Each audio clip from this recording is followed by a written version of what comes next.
Kimberly Crail is a wise woman, herbalist, and educator who came from Wall Street to the weeds.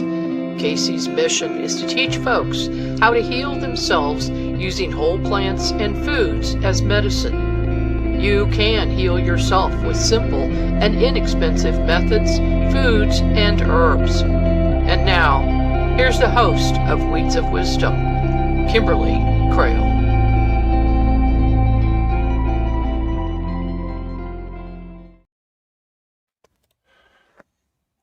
Okay, folks, I don't know what the hell that was, but I am trying to change it over. So give me just a second.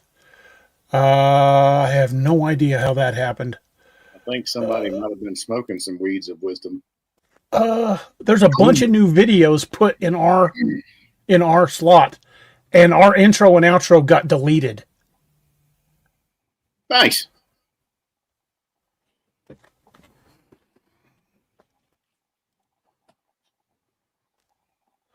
Give me a second. Okay. I think I've got it back. Okay, you know what? We're gonna play the intro anyway. Here it goes.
Of the night with eyes of red, vampires in the alleys where good men dread,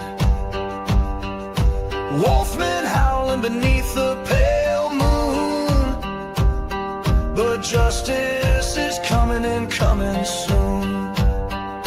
From saloons to graveyards where evil sleeps, they walk among us.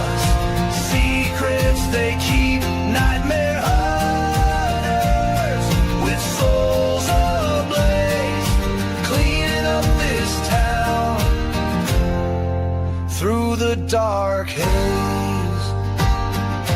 Cryptids themselves, yet they stand tall against the darkness, answering the call for every lost soul, every whispered prayer. They fight for the light in the midnight air.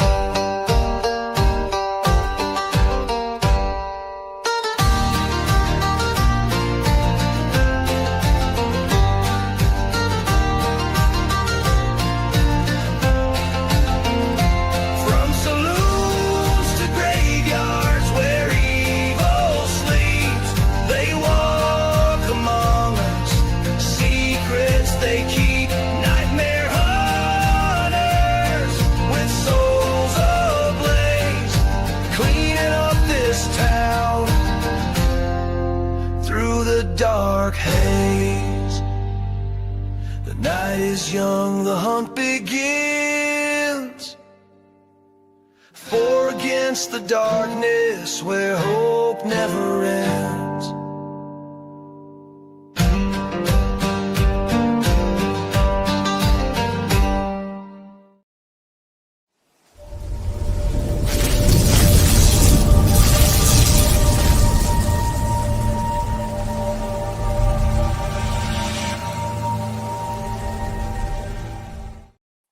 Good evening, folks, and welcome to another edition of the Nightmare Hunter podcast. I think I figured out what the mix-up was at the very beginning. I had everything set up for our show, and I don't know if I clicked the wrong thing or if it somehow glitched and threw us in, but it bumped us from the Nightmare Hunter studio on Unex into another show's studio, and I just had to force it back and then play our intro. But it played the intro to some show that I don't even know what it is at the very beginning, and I was like, "What the heck is going on here?"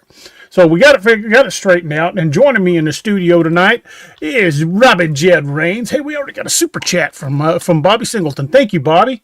Really appreciate that, brother. Robbie Jed Rains is here. I think the snow has finally melted and things are back to semi-warm conditions in South Carolina. And we've got the man himself, Carry Pocket Doc Davis, playing with his wiener right here on live TV. It's a wiener dog, folks. For those of you who are on the radio, it's a wiener dog. Them's the jokes. Little Doc's waving high. So, boys, how you guys doing tonight? How the heck are you? Wyatt, I am rolling.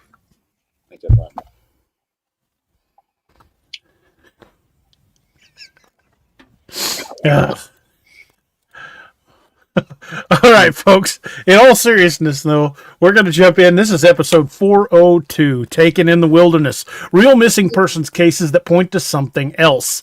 6 Americans vanished without a trace. The patterns suggest they weren't alone.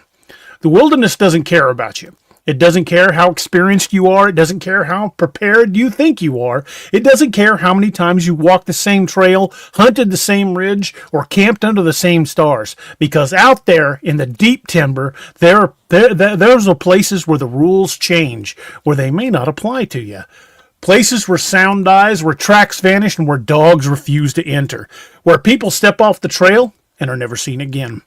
Tonight's episode isn't about hikers who got lost. It's not about hunters who just misread a map. It's not even about accidents, injuries, or just bad decisions. Tonight is about the cases that make seasoned search and rescue teams go quiet. The cases where rangers still talk about it in low voices. The cases where footprints just stop or never appeared at all. Cases where gear is found neatly stacked, sometimes miles from where it should be. The cases where bodies showed up in places that were already searched. The cases where the forest feels like it's hiding something. These are the disappearances that don't behave like normal disappearances. These are vanishings that almost feel like removals. A college student who stepped into a well-traveled trail and simply never stepped off. A child pulled from a tent without a sound. A runner who left no footprints in soft soil. A hunter who walked uphill in socks as if something was chasing him. A young man whose gear was scattered like breadcrumbs in a rainforest. And a father whose final words were cut off mid-sentence. 6 people, 6 different states, 6 different years, one pattern. No tracks, no scent, no blood, no bodies until they appear in places they've already searched. No signs of predation, no signs of a struggle, no logical explanation. Just silence, just absence, just the feeling that something reached out of the dark and took them. So tonight, we're not asking how these people got lost. We're asking something far more dangerous. What if they didn't? What if something in the American wilderness is hunting us? What if it's been doing it for a very long time? What if it knows the terrain better than we do? And what if it knows how to take someone without leaving a trace? What if the only reason we don't see it is because it doesn't want to be seen? This is the Nightmare Hunters, and these are true stories of people who didn't just disappear. They were taken. Doc, how about you take us into the first segment? Well, how about, excuse me. The first segment is titled The Disappearance of Paula Jean Weldon. I'm sorry, am I disturbing you? 1946. This is from the Green Mountain National Forest in Vermont. The source foundations for this segment are the Vermont State Police Missing Persons File, Bennington Banner Archival Reports, testimony from Ernest and Myrtle Whitman, or witnesses, Glastonbury Mountain Historical Case Records, Missing 411 documentation from David Paulides, and local oral histories collected by the Bennington Museum. December 1st, 1946. It's a cold, gray Sunday in the Green Mountains of Vermont. The kind of day where the forest feels older than the country around it. Quiet, heavy, and waiting. 18-year-old Paula Jean Weldon, a sophomore at Bennington College, had just finished her shift in the dining hall. According to her roommate's statement to the Vermont State Police, Paula said she needed a walk. She needed the woods. So she left campus wearing a red parka, jeans, and sneakers. No pack, no flashlight, no cold weather gear. The Bennington Banner later reported that Paula was seen hitchhiking toward the Long Trail around 3:50 p.m. A local contractor picked her up and dropped her off near the trailhead. Excuse me. Multiple hikers saw her that afternoon. The most credible sighting came from Ernest and Myrtle Whitman, who later gave sworn statements to the police. They said Paula looked calm, relaxed, and confident as she walked north along the trail. She wasn't lost. She wasn't confused. She wasn't stressed. She was just walking. The last known location. The Whitmans reached their car. Paula continued deeper in the woods, and the last confirmed sighting, per the Vermont State Police report, was near a small wooden bridge about 3 miles up the trail. Now, snow flurries were beginning to fall. The temperature was dropping fast. And then she vanished. No one saw her turn around. No one saw her leave the trail. No one saw her return. She simply stepped in the forest and never stepped out. Now, the search that found nothing, and Paula wasn't reported missing until Monday morning, nearly 48 hours later, and by then, fresh snow had covered the trail. The search that followed was one of the largest in Vermont history at the time. Bennington College students and faculty, local volunteers, state police, National Guard units, experienced woodsmen, and bloodhounds from New York. According to the official search and rescue logs, the dogs never picked up Paula's scent, not even at the trailhead. No footprints, no clothing, no body, no signs of a fall, and no signs of an animal attack. The Bennington Banner described the search area as calmed to exhaustion and still nothing. The tall man in the woods. Now, during this investigation, multiple locals came forward with the strange reports documented in the Bennington Museum's oral history collection. Several hikers claimed they had seen a tall man following people on the trail in the days before Paula vanished. One described him as too tall to be normal, with a strange, stiff gait. Another said he saw a tall figure standing between the trees at dusk, unmoving and watching. And these sightings were never officially connected to Paula's case, but they were never disproven either. Now, one of the most unsettling leads came from a man who lived near the trail. His statement appears in the Vermont State Police supplemental report. He claimed he saw a young woman matching Paula's description walking past his property around dusk. Behind her, he said, was a tall man, broad-shouldered and moving quickly. When the man realized he was being watched, he turned and ran into the woods. Now, police searched the area, and they found nothing. The witness later recanted and then reaffirmed, then recanted again. Fear does that to people. But the detail that stuck with investigators was this. The man didn't walk away, he ran. Now, Paula's disappearance was not an isolated event. Between 1945 and 1950, 5 people vanished in the same region under similarly bizarre circumstances. Now, this cluster documented missing 401, and local historical records became known as the Bennington Triangle. People vanish there, people hear things there, people see things there, and the forest never gives anything back. Now, here's some theories that don't fit. Over the decades, investigators have proposed explanations. She got lost. She fell. She froze. She ran away. She was murdered. But none of these theories match the evidence because there's no body. There's no clothing. There's no tracks. There's no scent trail. No signs of a struggle. No signs of predation. No credible suspect. Literally no physical evidence of any kind. Now,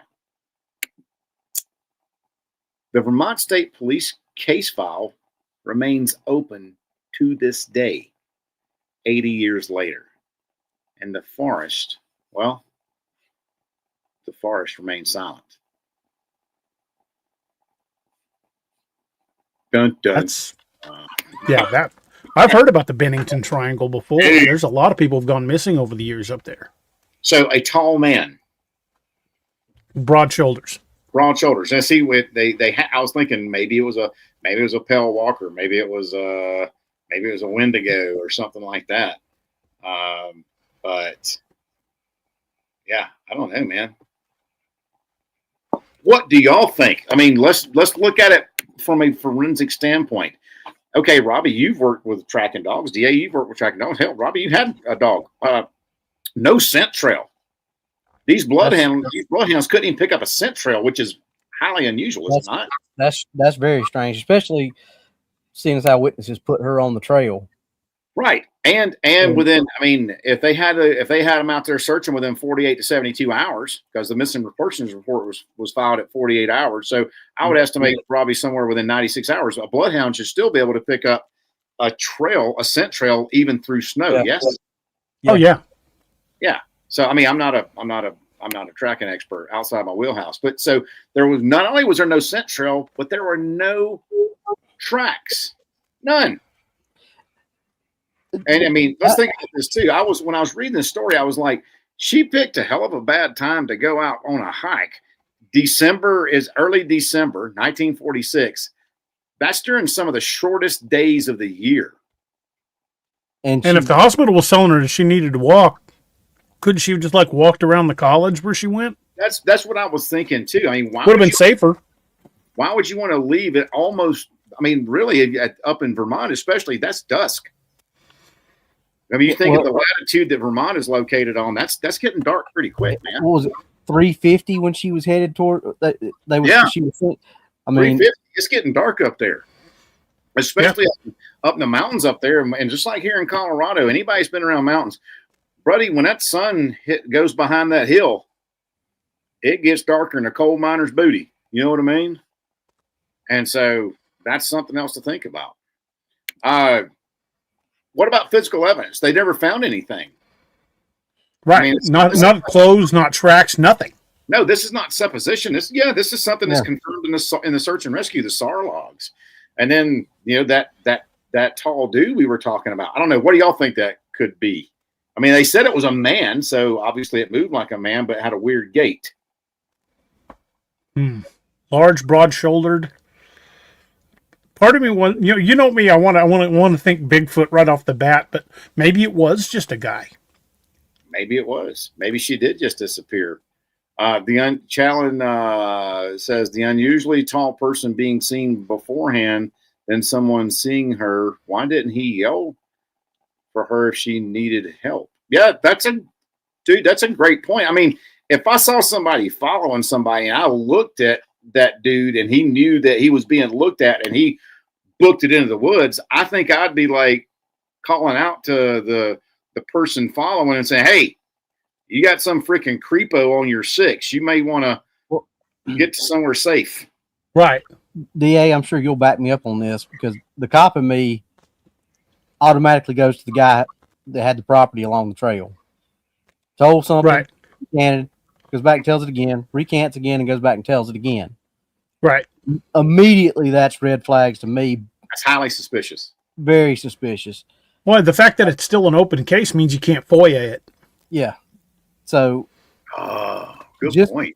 Just based on that story, that is a very interesting point.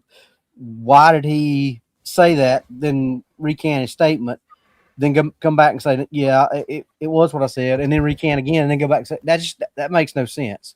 That's highly suspicious, highly suspect, but also maybe he heard other people talking about the tall man, and he could have used that as something as a way to throw investigators off of his trails, potentially. But other people reported seeing something in the trees. Oh. Remember? That's right. Watching from the tree line. Never moving. And Long Queen just says, aren't there significant dogman reports from up in that area? Yes. Yes, there are. Because that's not too far from Maine where the Palmyra incident was. Right. Yeah. My first line of suspicion went to the person that picked her up, obviously, but she was seen on the trail after that. So, okay, now that doesn't mean that he couldn't have circled back. He knew where she was going, knew where she, if he knew anything about the area, knew the trail, he could have went on and jumped on the trail somewhere down. And this is just, looking at it strictly from a what could have happened other than a supernatural or a cryptid type thing. You look at it that way.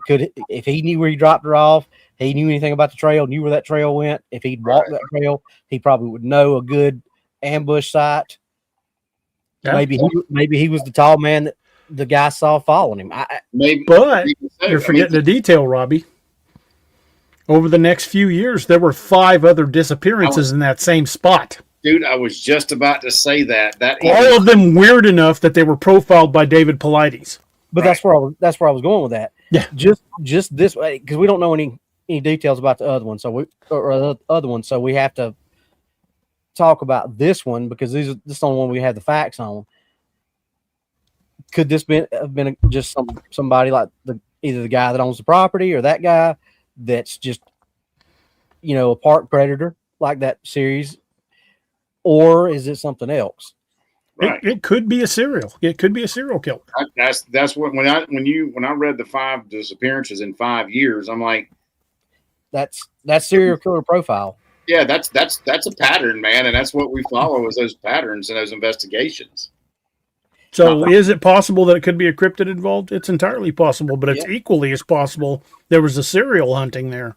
Well, and because on that up in the Pacific Northwest on that highway of tears, they're talking about, hey, people disappeared in the same spot, gone like a fart in the wind, and now all of a sudden, they're thinking, well, yeah, it could be cryptids, but could also be serial killers, could also be human traffickers. This one totally could. Weird. This one's weird. Thank you, Kim. Because it has elements that could point it towards a human predator, but it also has elements that could point it towards something else. 100%. There's weird facts about it on both sides of the spectrum.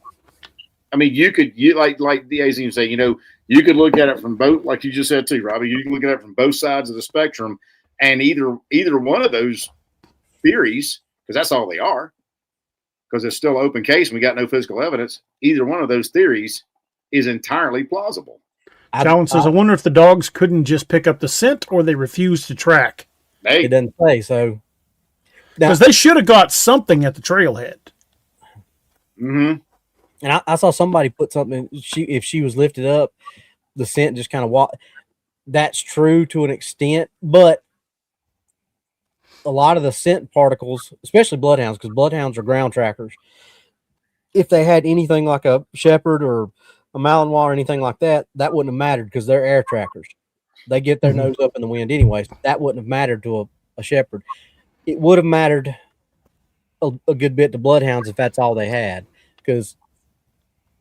And I think the reason they probably wouldn't have got a scent on the ground, because scent particles are still going to fall to the ground. Some of them, probably the vast majority, would be carried off in the wind if she was lifted up. But there would still be scent particles that would hit the ground, because that's just right. Scent particles or anything, or a lot of times are, what's this dandruff, skin flakes, things like that that fall off your body. Lost hairs, and they're going to pick up on that scent regardless. But with the fact that snowing, that may have had something to do with that part of it. So without knowing what every dog they use, because a lot of times you get a tracking team out there, they'll have multiple dogs, and they'll do it just for that reason, because there's areas that shepherds can track in better than bloodhounds, and there's areas that bloodhounds track far better in than shepherds. So that's usually why they have multiple types of dogs in a track like this, especially for a missing person. Well, search and rescue teams generally don't just use one dog team. No, they'll use, and not everybody's going to have, just like I said, everybody's going to have the exact same dog.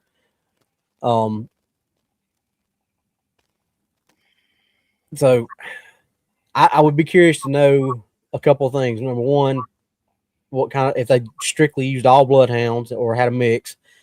Two, like Calvin said, if the dogs refused to track, or if they just didn't get on scent. And I would be willing to bet that they probably refused to get on scent, because that would make more sense. Or otherwise, they would have found something. Especially if it was a cryptid, I would say, they definitely were probably. And that may be something that's in the report that we'll never know because it's open case. You can't FOIA it. Right. But I would love to know the particulars of the other cases. Thank you, Thank you, ma'am. Isabel.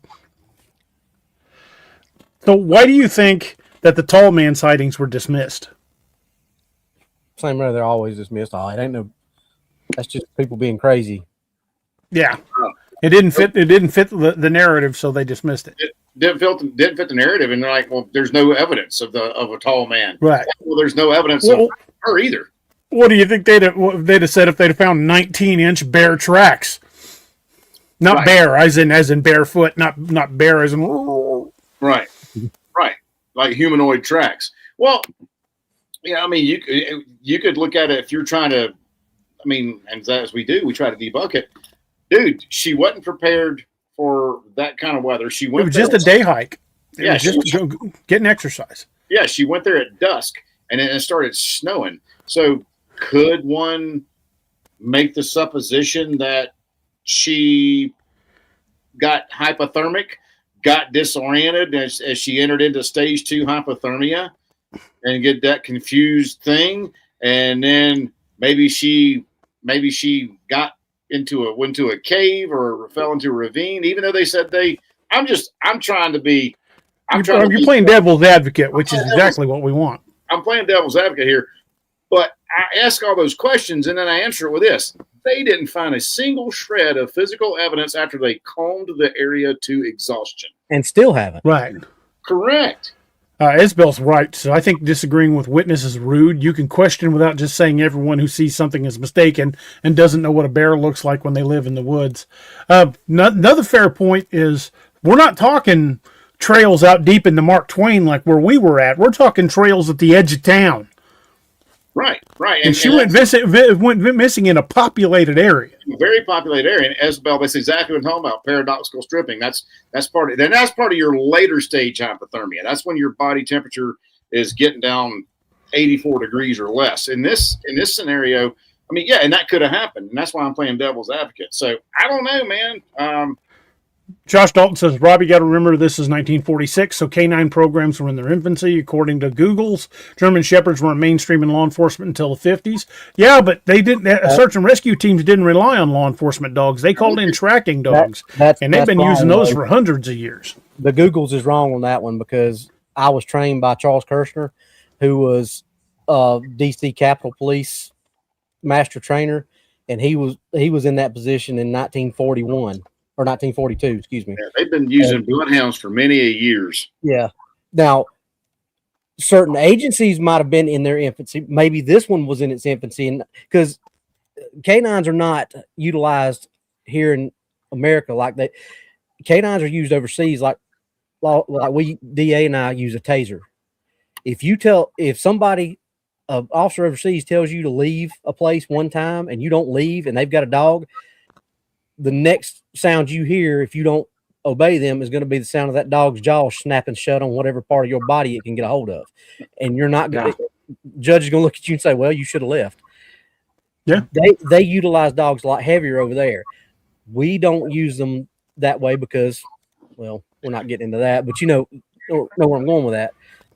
But they were still being heavily used, especially in bigger areas. Now, like I said, that particular agency may not have, but this is not from the way I read this was a SAR tracking unit, not a police canine tracking unit. And those were not in their infancy. Those have been using tracking dogs like that way longer than law enforcement's been using canines. So, okay, boys, I got a question for the two of you, and any of y'all in the chat, feel free to chime in on this and answer this question as well. But do you think she was targeted, that something was following her that was just opportunistic, or she just got lost? Personally, it sounds to me from the accounts, from the eyewitness accounts, everything, I think she was targeted. I think she was spirited away. That would be my take on it. Well, she was wearing a bright red parka, so right. She should have been easy to find.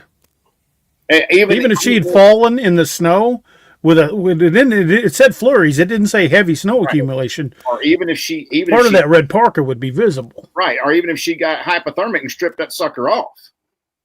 They'd have found it somewhere. They'd have found it somewhere. But they didn't find any trace of her gear, of her, no footprints. So to me, I can see why this was a missing 411 case, because it is definitely, fits the weird abduction. Yeah, the weird abduction model. That's where I go to. There's weird things on both sides of it, because you can say, okay, well, they didn't find any of her prints because she was picked up. But if a person picked her up, then where's her, whoever's footprint? Yeah, a person would have left some sort of sign, and be it a broken twig, a footprint. You can't walk through an area without leaving something. True, and also if this is a very popular trail, those prints would blend in with all the other prints out there from all the other hikers going on their little day hikes and all that kind of jazz too. So I'm thinking the tall man, whether it was a human or a critter, probably picked her up, took her out of the area, probably much deeper out into the woods. But that's just my kind of take on it. So whatever happened to her, we're probably never going to know. But there's definitely weird abduction vibes in this one, at least. Yeah, like I said, I think there's things on both sides, but I lean towards something more than just a person, because there's just I would agree with that. But there's enough. There's enough. Sorry, There's enough there to where law enforcement and search and rescue and people like that, there's enough there where they can keep it on the side of, she was abducted and taken by human trafficker, which I don't know. Mm-hmm. I don't think that was such a big, especially in a small rural area like that. Yeah. I don't know that was as big a thing as it is in 1946. It would probably be more along the lines of it was a serial killer back then, but this was just at the end of World War II. Yeah. So, but I like I said, I think there's enough that they're able to keep it in the realm of that just because of certain things. But I think there's more to it than that. Oh, I would definitely agree. I agree. But folks, Paula's disappearance was just the first major case in what would become the Bennington Triangle. But it wasn't the last time someone vanished under impossible circumstances. 31 years later, in the forests of Arkansas, Wyatt, this is right down there by you, a young boy would be pulled from a tent without a sound and never seen again. Robbie, you want to take us into segment 2? Segment 2, the Dwight Bo Taylor disappearance from 1977. What was that? How was that pronounced again, DA? Ouachita National Forest, Arkansas. Child pulled from his tent without a sound. Sources are something oddly familiar about the Ouachitas. Mm-hmm. Source foundations that are verifiable. Excuse me. These documents origins of the case: Garland County Sheriff's Office Missing Persons Report 1977, Arkansas Gazette archival coverage June to July of 1977, Ouachita National Forest Ranger statements, FOIA release summaries, family testimonies recorded in local interviews, Hot Springs Sentinel missing 411 documentation by David Pilates, regional oral histories collected by Garland County Historical Society. This case is real, the details are documented, and the implications are terrifying. The Ouachita National Forest is one of the oldest, wildest stretches of woodland in the American South. Rolling hills, dense pine stands, rugged ridgelines that swallow sound and scatter light. In June of 1977, the Taylor family, Dwight Sr., his wife, their 4-year-old son, Dwight Bo Taylor, set up a camp near Quiet Creek, deep inside the forest. According to the Garland County Sheriff's Office report, they arrived mid-afternoon, pitched their tent, cooked dinner, and settled in for the night. Nothing unusual, nothing strange, just a family camping trip. But sometime after midnight, everything changed. The night of the disappearance. The official timeline comes from the mother's statement to the sheriff and the sheriff's report. Around 2 a.m., the forest went silent. No wind, no animals, just the steady breathing of the family asleep in the tent. Then the mother woke up. Not a sound, or not to a sound, not to movement, but just a feeling. She later told investigators she felt a presence near the tent, something large and something close. She sat up and listened. She didn't hear anything. She reached for her son, and he wasn't there. The sleeping bag was empty, still warm, still shaped like the small body that had been inside it moments earlier. The tent flap was open, but there had been no sound, no scream, no struggle, no tearing of fabric. He was just gone. The drag marks. The father grabbed his flashlight and ran outside. The beam cut across the clearing, catching something in the dirt. Drag marks. This detail appears in both the sheriff's report and the Arkansas Gazette of June 1977's coverage. Small heel marks, a child's, trailing away from the tent. But here's the part that investigators couldn't explain. There were no animal tracks, no paw prints, no claw marks, no sign of a predator. Just the drag marks and something else. Large impressions, deep, wide, human-shaped, but too big. Sheriff's office never officially classified them, but the deputy on scene described them as not consistent with any known wildlife. The silent forest.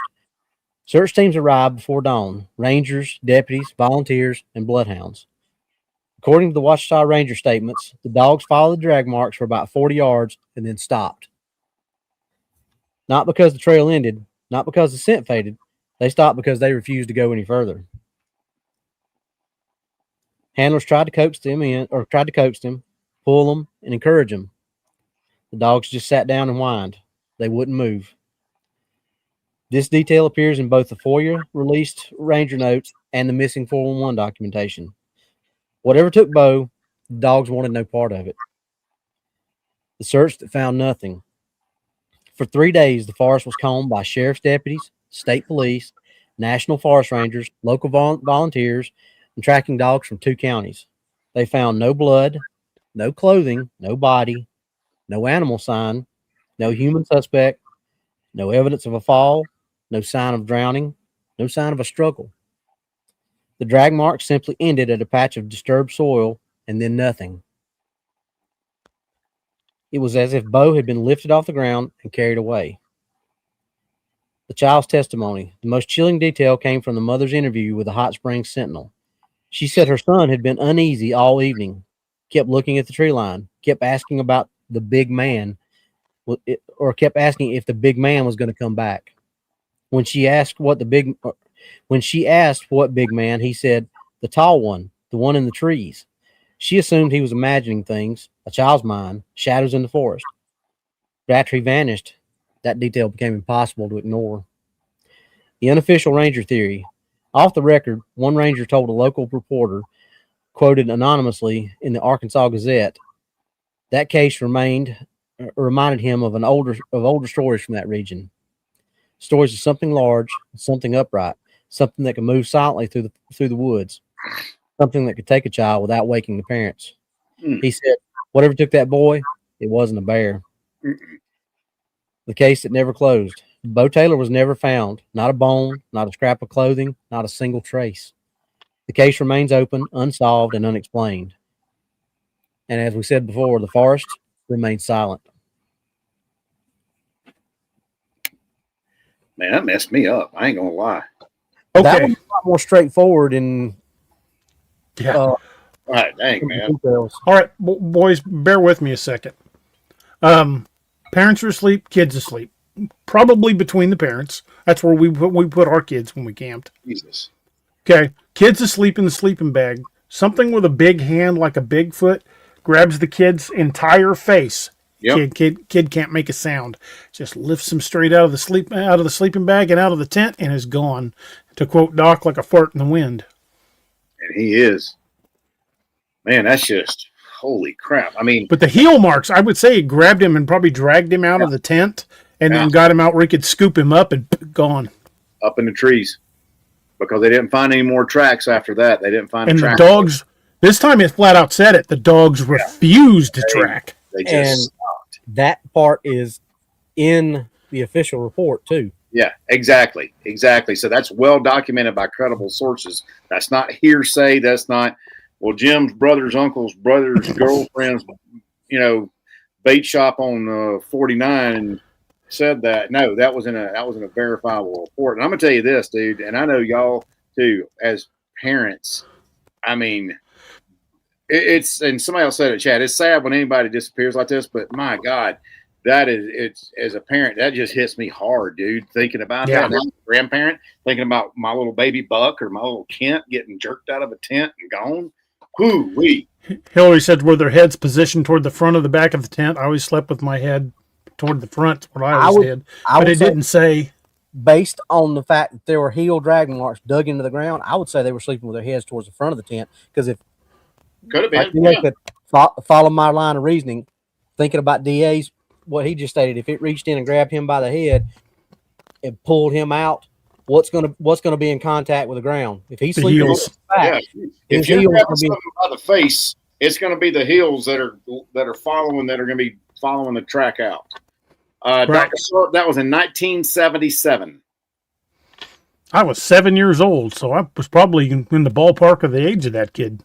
I was 6, so I was right there. I was 5. Yeah, that's funny. 7, 6, and 5. Yeah, that was that's right before my birthday, because my birthday's in August. And, not so much as a drop of blood, no clothing, no body. And that's documented. They didn't find a thing. And what's funny is it says, oh, they didn't find any predator tracks. I'm like, or did you? But they said they found a big white humanoid tracks. Right. Well, think about it. If something like yes, you did find predator tracks. But if something like that's in the area, you're not going to find any other big predator tracks. That's right. That's right. They're going to stay out of that area. You ain't going to find no wolf tracks, no coyote tracks, no bear tracks, no nothing like that. Because they're going to be GTFO, man. They're going to get out. You know what I mean? And then what creeped me out when Robbie read that, I literally got chills, dude, about that little boy had been talking to his mama. Is that tall man going to come back? To me, that would have been, okay, tell me what you saw. Yeah, I would have. If my kid come up to me and said something like that, I ain't going to just be all dismissive. I'll be like, say what? And Dr. Rothstein said in 77, who knew dogs would refuse to track? It had already happened because what year was Legend of Boggy Creek? Was that 72? 72. And actually, the movie was made in 72, but I think the event started in the late 60s. But Legend of Boggy Creek is right down there at the edge of the Ouachitas. Yep. And dogs refused to track there, too. Dang sure did. So, yeah, that is crazily close to Boggy Creek. So, that could have been the Falcon Monster. Well, the Ouachitas are right down there. The Ouachitas are right down there where around Durant, Oklahoma, Brown Creek, where the Light Horseman War was. All that's in the Ouachitas right down there. Well, we speculated that, there could have been Gugway in that area, or still could be Gugway in that area. Yeah. Certainly enough habitat to support it. Yep. And what was it the ranger said? Something about stories of other people going missing in a similar fashion? Yep. And he said, whatever took it wasn't a bear. Which, I mean, if a bear had reached in there and grabbed a kid, there would have been blood because it would have reached in there with its claws and got him. The tent would have been ripped. And it wouldn't have been able the kid probably would have screamed because even if it had reached in and grabbed him by his mouth, because that's what happened up here in Wyoming a few years back. Dude got awakened. He heard a scraping sound, and it was the bear's canine scraping off of his skull as he had reached through his tent and was ripping him out by his freaking head. Jeez, hope. Yeah, that's lucky. Yeah, that's very lucky. But I mean, like Robbie said, there would have been blood. Yeah. And she said Mom said when she looked up, the flap was open, not ripped, but open. That means there's something with dexterity. Yep. Right. Something opened that tent, reached in and grabbed him. Bears and mountain lions don't undo the tent flap. No, they just rip through your canvas or nylon or whatever material it is. JoJo Taylor says the kid was probably in shock, unless it did exactly what I was saying. Reached in and cupped its hand over his whole face, so he couldn't make a sound. Yep. That's some creepy crap right there, homie. By the time the kid realized something had him, he was in the woods. That's disturbing. Isabel says no cries says something that was aware of how to neutralize somebody. Well, if it did what DA was talking about, that's pretty effectively neutralized him. That's pretty Exactly. Cool. Well, you think about something that big and how big. I mean, look at the handprints that we've seen on the one that DA saw on his, that I saw too on his car. Literally was like that. That was a big old handprint. Good Lord. I mean, and you think this kid's 7 years old? Very easily, it'd be like palming a cantaloupe. I mean that palm, just the palm itself, not the fingers. The palm of that thing could have covered that kid's whole face. Well, look at NBA players who can palm a basketball. My hands ain't big enough to do that. But if you put that into something that's say 8 feet tall and 1,000 pounds, yeah, it's going to palm a human head pretty easily, especially a kid's head.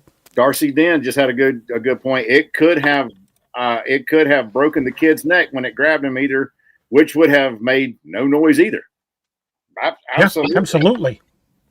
A little Doc, the question about that, and I'm not saying that didn't happen, but if that had happened, would his legs not have been too limp to make those drag marks like he was digging his heels in? No, I mean, if he had enough weight on the legs and depending on the angle, there's still going to be drag marks. Well, if it didn't just snap his neck, if it just grabbed him and cupped his mouth so he couldn't scream, the kid would have resisted. I'm surprised that the kid didn't kick one of his parents on the way out. Or we might be overstating it. Maybe the kid just didn't want to wake his parents up and got up to take a leak. And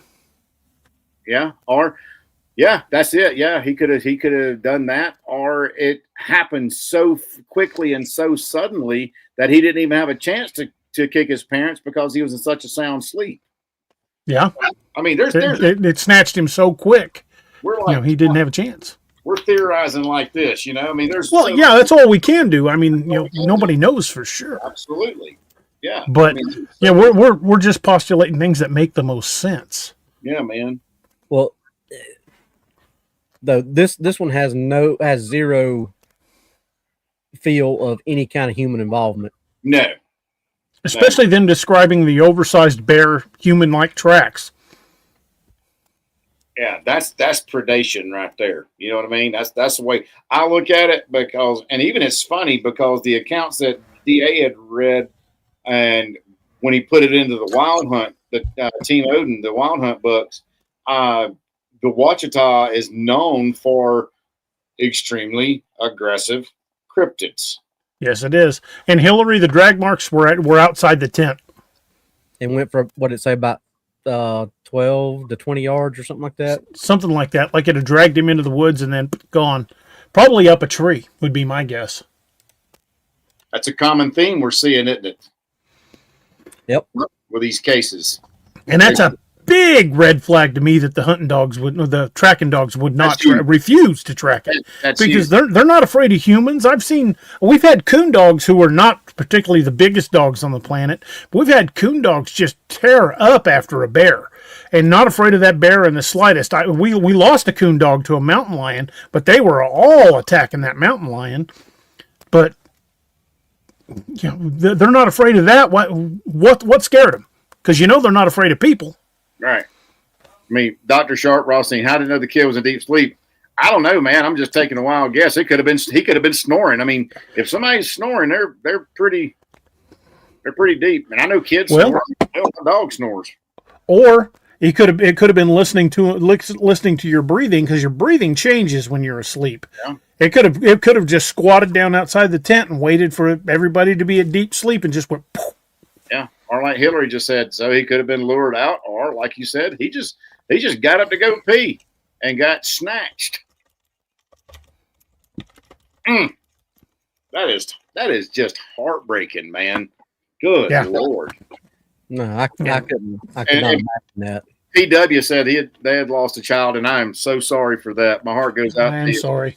but not for vanishing. The thought of losing a child is one of the most heartbreaking things I think a parent could ever talk about. And these parents, I mean, not only, I mean, it doesn't make it any less tragic, but the fact that the child never has been found, the case is still open.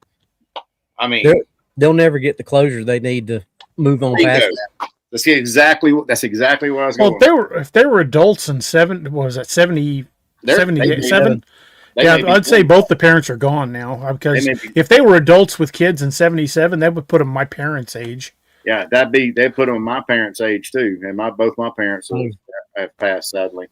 But I mean, Robbie, I don't know. Is your mom and dad still? My mom, stepdad, and dad are alive, but still, I mean, it's the same thing. I mean, yeah, you know, mm-hmm. It depends, because my mom had me when she was young, so. I mean, if that kid was alive today, he'd be in his 50s like us. Yeah. Yeah. He'd be roughly the same age as us, man. Right. That's crazy. Arkansas Hog Hunter Dan says, I used to hunt that area, and not everything is mean down there. Even hogs and bear are more aggressive there.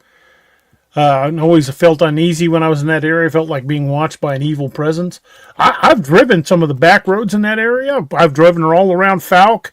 When my wife likes to go to the casino at Durant, and I've gone driving back roads. Well, she was gambling, because I don't like gambling, and I don't like the smell of cigarette smoke. So I would just go do my own thing. And I tell you, that's some creepy roads back there, back in that area. If y'all remember when I went down to Texas, we stopped off in Texarkana, and William Lunsford took us out the Sulphur River bottoms along a lot of the places where Legend of Boggy Creek was filmed. He took us to one little boat ramp, and I'm gonna tell you, it's not the creepiest place, but it's one of the top 3. Was it like Combs Ferry creepy? It below Combs Ferry, but it was just, I mean, it's just something about those river bottoms down there. I mean, just even in the truck riding to the place and looking out and seeing it out to your left as you're driving down the road, it's just something just looks different about the place. You could feel it. When Annette and I drove through there, we were driving some of the back gravel roads, and I stopped to turn around because we were getting way out in the boonies. So when I stopped to turn around, I pulled into a driveway and was backing out.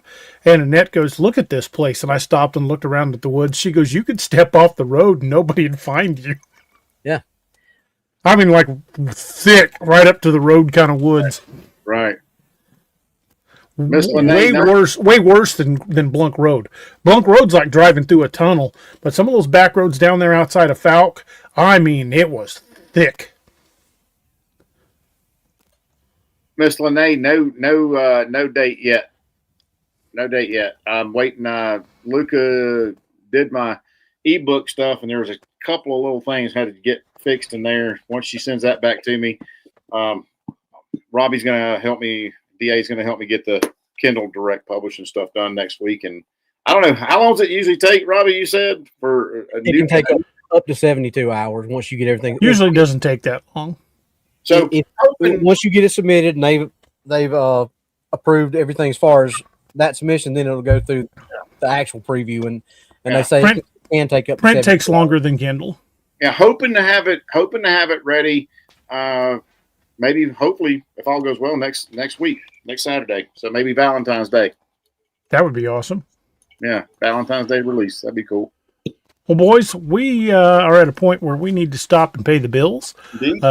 We got to take a quick pause to hear some words from the sponsors of the channels, and pay the bills for the UNX network as well. So, folks, this is a great time to top off your coffee, grab a soda, stretch your legs, hit the bathroom, whatever it is you need to do. We will be back in just a few minutes after some words from our sponsors. So, thank you, folks, for sticking with us, and we will be right back with you.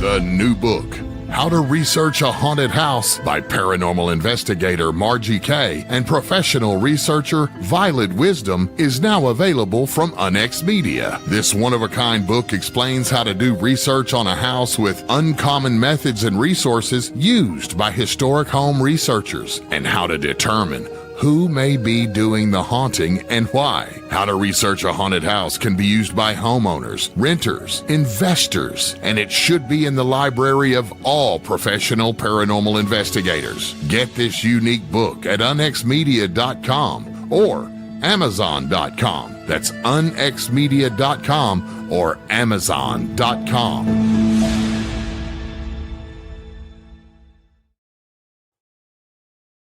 Hey everybody, this is Kerry Pocket Doc Davis from Dark Angel Medical, and you are listening to DA Ex Machina with DARoberts. You may recognize me or some of my products from Dark Angel Medical in some of the Apex Predator, Lakeview Man, and Wild Hunt books, and you can get those products at www.darkangelmedical.com, along with training classes on how to use those products and save a life. Shoot us an email at info@darkangelmedical.com and be the difference. In a world where monsters still walk the earth, one author dares to face them. From the brutal cryptid horror of the Apex Predator series to the Ozark legends that stalk the night in Lakeview Man. From the elite warriors of codename Wild Hunt to the relentless investigations of the Nightmare Hunter and the frontier terror of Dark Frontiers. When the Dead Rise, the Ragnarok Rising saga unleashes pure zombie apocalypse fury. And across the stars, war rages in the Lost Legion and Man's Marauders. And in the realm of myth and steel, the world of Vanguard calls to those born for legend. Cryptids, zombies, sci-fi warfare, epic fantasy. This is the universe of DARoberts.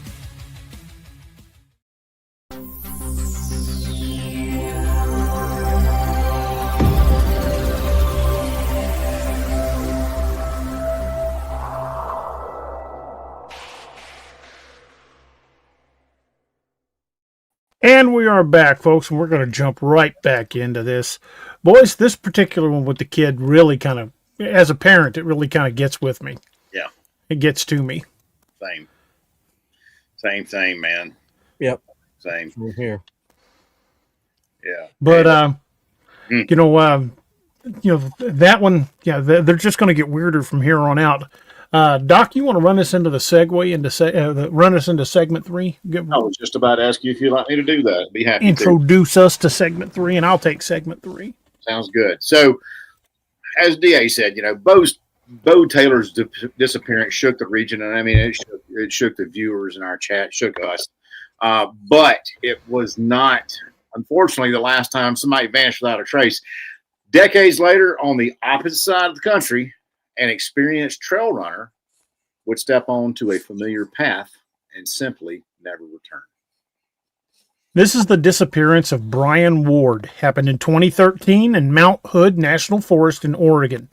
A runner who vanished mid-trail, no tracks, no scent, and no sound. The sources for this, the case is this case is built from documented, publicly available sources: the Clackamas County Sheriff's Office missing persons reports from 2013, Oregon State Police search and rescue logs, local news coverage from the Oregonian, KATU, KGW from 2013 to 2014, interview with the Ward's family and friends, publicly aired segments, and the Mount Hood National Forest Ranger statements, which were FOIA summaries. These were also documented by the Missing 411 cases by David Pilates, and the Trail Runner community reports and several of the Trail Runner magazines also did articles about that. This is everything that we're about to talk about is grounded from those sources. That's where this story comes from. Mount Hood is a place of contradictions. It's beautiful, but incredibly unforgiving. It's popular, but it's vast. It's a mountain where thousands hike every year and where people still vanish without a trace. On a cool September morning in 2013, Brian Ward, a 33-year-old experienced trail runner from Portland, laced up his shoes grabbed a hydration pack, and headed out for a run on the Zigzag Mountain Trail. According to his family's interview with the Oregonian, Brian ran this trail almost every weekend. He knew the switchbacks. He knew the ridge lines. He knew the weather patterns. He was fit, prepared, and familiar with the terrain. He told his girlfriend he'd be home by early afternoon. He never made it. The last known contact with Brian was when he parked his car at the trailhead around 9:15 a.m. This was confirmed by the Clackamas County Sheriff's Office report. A pair of hikers saw him heading up the trail shortly after. They described him as relaxed, smiling, moving at a steady pace, not carrying any heavy gear, and didn't appear to be lost or distressed. This was a normal run, a normal day, nothing unusual. But somewhere between mile 3 and mile 5, Brian Ward just vanished. Around 3 p.m. when Brian didn't return home, his girlfriend called the sheriff's office. Deputies located his car at the trailhead. His phone was found face down in the mud about a quarter mile up the trail. This detail appears both in the sheriff's reports and in KATU's television coverage. The phone wasn't broken. It wasn't dropped during a fall. It looked like it had been placed there, as if someone or something had just set it in the mud. The ground was soft from recent rain, perfect for tracking, but according to the Oregon State Police search and rescue logs, there were no footprints, no drag marks, and no signs of a fall, no sign of an animal encounter, and no indication that he left the trail. It was as if Brian had simply stepped off the earth. Search dogs were brought in. They sniffed the phone, they sniffed the trail, and then, just like in the Bo Taylor case, they refused to continue. Handlers described the dog as anxious, whining, pulling back, and unwilling to move forward. These details also appear in the FOIA-released ranger summary, so this is confirmed. Whatever was up that trail, the dogs didn't want any part of it. Then they heard something. A witness came forward, a hiker who'd been on a nearby ridge around the time Brian disappeared. His statement was included in the Clackamas County supplemental report. He said he heard a scream, but not like a person, not like an animal either, something in between. Then heavy movement, fast, bipedal, crashing through the brush, then dead silence. He assumed it was a bear encounter until he learned that no bear tracks were found, no sign of predation, no blood, no clothing, nothing. The search should have found him. Over the next 5 days, more than 100 searchers combed the area. Sheriff's deputies, state police, mountain rescue teams, volunteers, helicopters with FLIR, and multiple teams of tracking dogs. They found no body, no clothing, no gear, no scent to trail, no sign he left the trail, and no sign he stayed on the trail. The KGW News report described the search as thoroughly saturated, and yet they still didn't find anything. The unofficial ranger theory was, one ranger quoted anonymously in a local trail forum archive said the case reminded him of older disappearances on Mount Hood, cases where people vanished mid-trail, dogs refused to track, witnesses heard strange screams, and no physical evidence was ever found. He said, something up there moves faster than we do, and a hell of a lot quieter. The final statement from the family, Brian's family's never stopped searching, never stopped asking questions, never stopped pushing for answers. In a televised interview, his sister said, people don't just vanish. Something happened to him. Something took him. And she's right. People don't just vanish like that. Not like that. Dang. What do you think about the phone being found like it was planted? That's creepy. I mean, could he have dropped it out of his pack or something? Sure. But I don't know. That's pretty early. I mean, if he wasn't wearing any kind of headset or anything, he'd have heard that thing hit the ground. Well, if he was listening to music, he would have noticed almost immediately. Exactly. Because he was running. He wasn't there for a nature hike. He was running the trail. So it's likely that he had some music on. So if he had dropped the phone, he would have gotten out of range of that Bluetooth. Right. Or he could have been in the middle of changing songs or something like that when something grabbed him, and the phone was just like far enough. Okay. Well, they said the phone was only found a quarter mile in, but he vanished somewhere between mile 3 and mile 5. What do you think? How do we know that part though for sure? I mean, did they track his running shoe tracks? His Because it doesn't say. Yeah, it doesn't say, but it said that they know he disappeared somewhere between mile 3 and mile 5. I guess other hikers had seen him or something. Because it doesn't make sense that it dropped out of his pack. But what to me makes the most sense is he's fiddling with his phone, looking down at it. Something grabs him, and the phone just falls out of his hand. How do you know exactly he went missing between mile 3 and mile 5? And that's not unless he's wearing a distinctive pattern, sole on his running shoe, and it just poofed. But still, I don't know, Robbie. That's a good point, man. Because, like you said, if he had Bluetooth, he would have known, and he would have turned around and came back looking for his phone. Right, because his music would have stopped. And then there was the other hiker who heard the scream and something bipedal crashing through the woods. Yeah, and it said it wasn't human, but it wasn't animal. Wasn't an animal either. It was in between, which is kind of strange. Oh, Miss Karen has a good point. Is that also something that could be sensed the signal of the phone? I never thought about that. That's a good point. That's interesting. There are animals that can sense electrical fields. I mean, sharks track with an EM field. Yeah. Birds navigate you with an EM field. Some bats. Yeah. And Miss Karen, I want you to know that due to y'all's graciousness, we have some people getting trained now. We did that on the giveaway last week. Don't know if y'all were here or not, but thank you so much.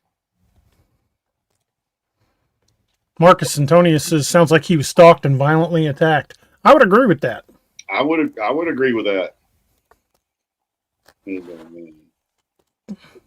And if the dogs wouldn't track, either one, they smelled something they didn't want any part of, or it went up. But and see, that was where I was getting at with that, DA. The dog started tracking at his phone. Yeah. And only went a little ways past his phone. So that to me says he was grabbed at the phone. That would make sense. That's a good point, Robbie. If they started tracking at the phone, but yet he didn't disappear to mile 3 or 5, why did the dog stop tracking at his phone or just past his phone? Okay, so look at the question from Dr. Sharp. You can answer this. Yeah, Robbie was a dog handler.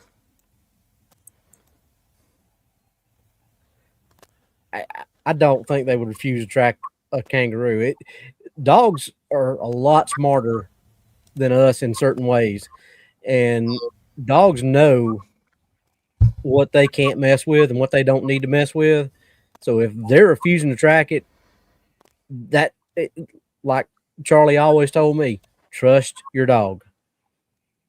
And if your dog don't want to go in, or your dog says something's there or whatever, you best listen. Amen to that.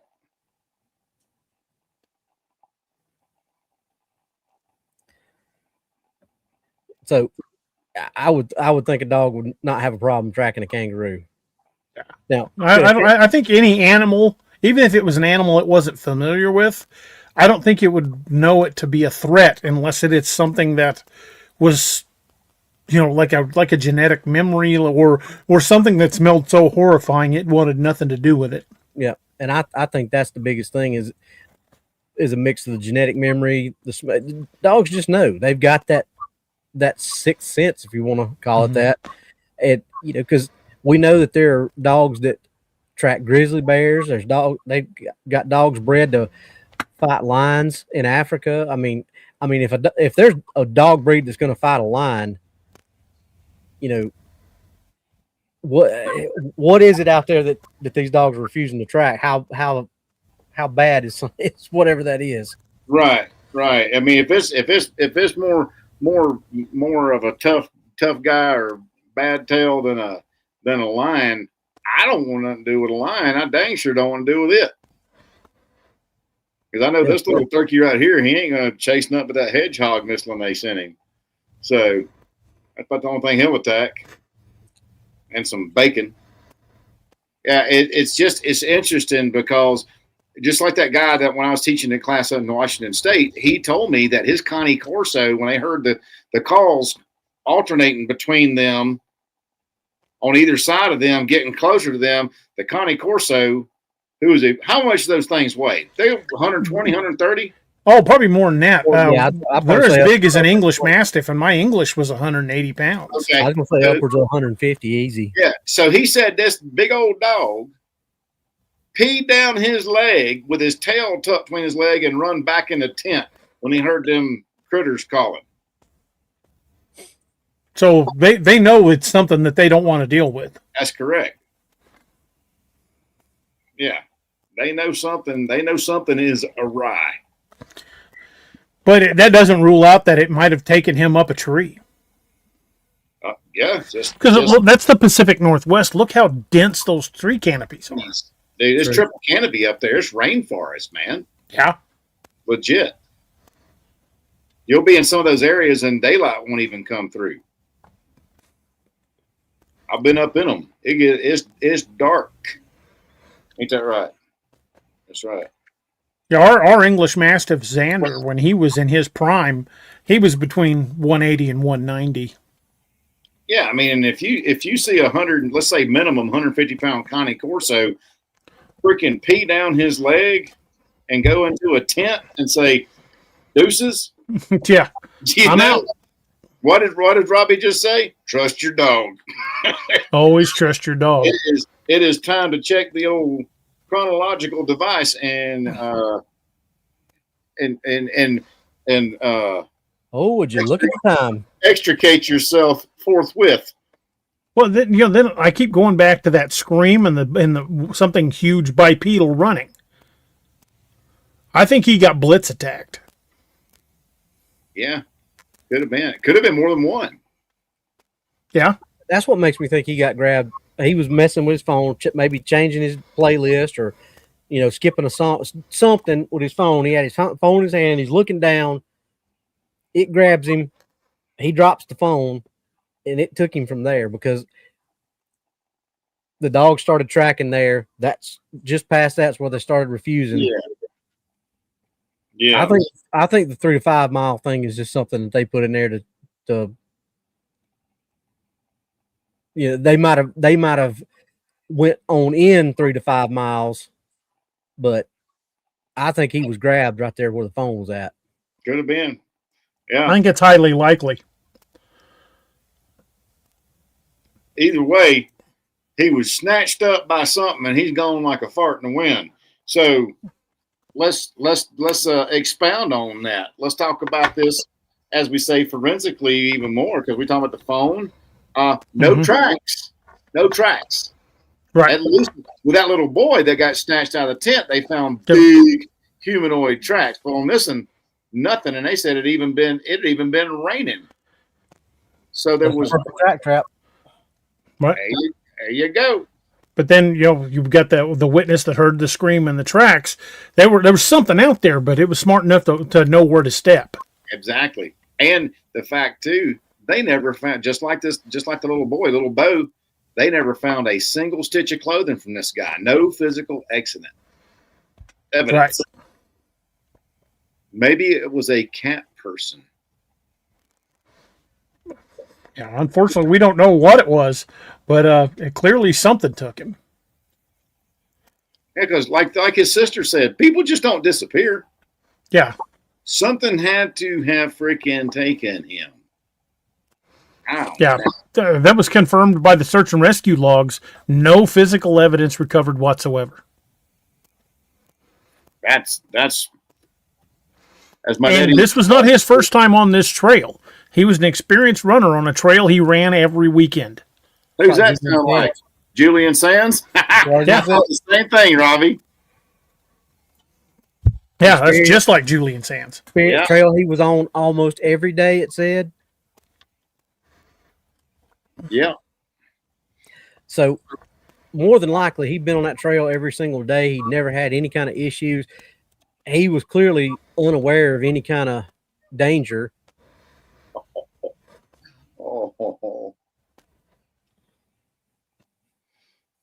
Y'all was scaring Doc with that scary talk. Bless it.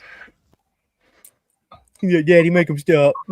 They go come get me. No, they ain't gonna come get you. You're too nervy.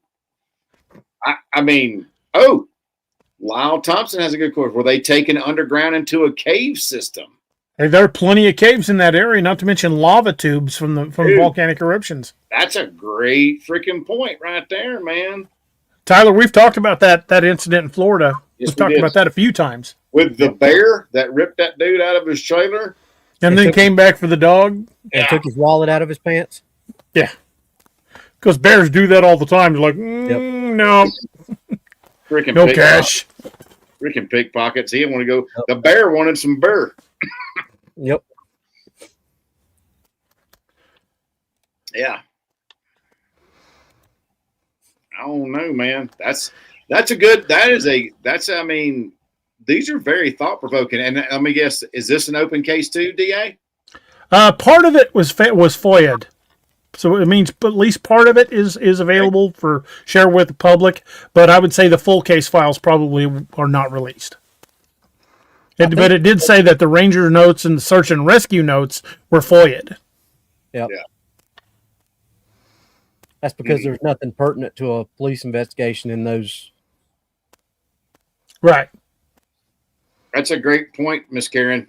Could have been whatever it was. I've been watching for a long time. I mean, it's just like a mountain lion. If you see a cat, that son of a gun's seen you for a long time before you saw it. Yeah, it knew you were there long before you spotted it. You are a wiggle worm, boy. Yeah, those things are wily. Right. But this case here on Mount Hood, the Brian Ward case, wasn't the only unexperienced outdoorsman to vanish under impossible circumstances. Just 1 year later, in 2014, in the rugged mountains of Montana, an elk hunter would leave behind a trail of clues so strange, investigators still can't explain them. Doc, you want to take the next one? 100%. So we're going to talk about the disappearance of Aaron Hedges from 2014. And this is up in the crazy mountains in Montana. A hunter's gear was found in impossible places, boots removed, and remains where they shouldn't be. So the sources here are verifiable. The case is built from documented public and investigative sources. Sweetgrass County Sheriff's Office Incident Report, 2014 to 2015. The Montana Department of Fish, Wildlife, and Parks Search and Rescue logs. The Billings Gazette coverage. NBC Montana investigative segments, interviews with Hedges hunting partners publicly aired, missing 411 documentation from David Paulides, and local crazy mountains oral histories and ranger statements. Everything you're about to hear is grounded in those sources. The crazy mountains earned their name. Jagged peaks, sudden storms, deep isolated basins where sound dies and the air feels heavy. In September of 2014, 38-year-old Aaron Hedges, an experienced bow hunter from Bozeman, Montana, set out with two friends for an elk hunt. According to the Sweetgrass County Sheriff's Report, the group planned a multi-day trip, using cash supplies they had stored the previous year. They knew the terrain, they knew the weather, they knew the plan, but the mountains had other ideas. On the second day, there was a wrong turn. Aaron came separated from the group, not lost, just taking that different route to the supply cache. Now, this detail is concerned in interviews with his hunting partners that was aired on NBC Montana. Aaron radioed the others, and he said he was heading towards the cache. He sounded calm, he sounded confident, and he sounded in control. Sad thing is, he never arrived. Now, the boots in the snow was the first major clue from these search teams documented in the Montana game wardens search and rescue logs. They found Aaron's boots neatly placed. I remember hearing this story. Neatly placed side by side, sitting in the snow. Just sitting there. No feet in them, no body in them. Just boots sitting there. Hunters don't remove their boots in freezing temperatures, not voluntarily, not when they're lost, and not when they're trying to survive. I mean, he was heading towards the cache. He knew what he was doing. He wasn't hypothermic, but Aaron's boots were there, and Aaron was not. And nearby, searchers found a partially burned fire ring, tracks leading away, in-sock feet, no struggle signs, and no signs of predation. It was as if he had stepped out of his boots and just simply walked away. Now, the cash should have saved it. Aaron's friends had stored supplies the previous year: food, water, warm clothing, and gear in a sealed barrel near a remote cabin. According to the sheriff's office timeline, he was only within half a mile of that cache, and he still never reached it. Instead, his tracks went, instead of off the path towards the cache, uphill, away from the shelter, away from the supplies, and away from safety. Why? This is one of the details that baffled investigators. Why would an experienced hunter walk uphill in socks in the worst weather? Unless he wasn't alone, unless he was being followed. And months later, long after the official search ended, a rancher found Aaron's backpack. Not near the boots, not near the cache near the cabin, not near any logical route. It was discovered several miles away in a location that had already been searched. Now, inside the pack, they found food, they found water, they found fire starting gear, and they found warm clothing. All the things Aaron needed to survive, but he still wasn't there. And the pack showed absolutely zero signs of animal disturbance. And these details are in the Billings Gazette 2015 coverage. Now, in 2015, nearly a year later after Aaron had vanished, a ranch hand found remains near a property line, a very remote property line, and DNA confirmed that those remains were sadly Aaron's. Here's the part that investigators still can't explain. This area had been searched. This same exact area where these remains were found in had been searched multiple times, trained teams, dogs, and with aerial support. And then with aerial support, they always have the infrared, the FLIR. And yet Aaron's remains were not found until a year later, after this area having been searched. This detail is confirmed with the sheriff's office final report. It was as if the body had been placed there later. Now, here's the unofficial theory from the Rangers. Off the record, Crazy Mountains Rangers, quoted anonymously in local oral history, said, people don't just walk out of their boots and wander uphill in a storm. Something scared him. Something chased him. He also said that the Crazy Mountains have a long history of strange disappearances. This certainly fits that one. Missing livestock and large upright figures seen at dusk. Screams that echo across the basins. And he ended with, whatever happened to Aaron, he wasn't alone. Now, here's the last thing we're going to talk about. The patterns don't make sense. Aaron's case contains multiple hallmarks of high strangeness, disappearances. His boots were removed. Who takes their freaking boots off? Like the ranger said, tracks and sock feet, gear found in multiple locations miles away from where he was supposed to be, in areas that had been previously searched where his body was found. No signs of predation, no signs of a fall, no signs of a struggle, no logical survival behavior, no tracks. There were no tracks from other critters in that area too. Experienced hunters don't behave like this, not unless something is very, very wrong. Well, who else ran off and abandoned their boots? The Dyatlov Pass crew? Yep. Whole bunch of them. They found clothes and boots, things they needed to survive, were right there in their tent where they just had been. Well, this is not the first time we've talked about packs being found with everything they needed to survive. Yeah. So and he was found miles from his backpack was found miles from the cache. Yeah, and from the boots. It was, and he still had food and warm clothing in it. Right. Food, water, and warm clothing. Challen, that's a very good point, dude. That's a very good point.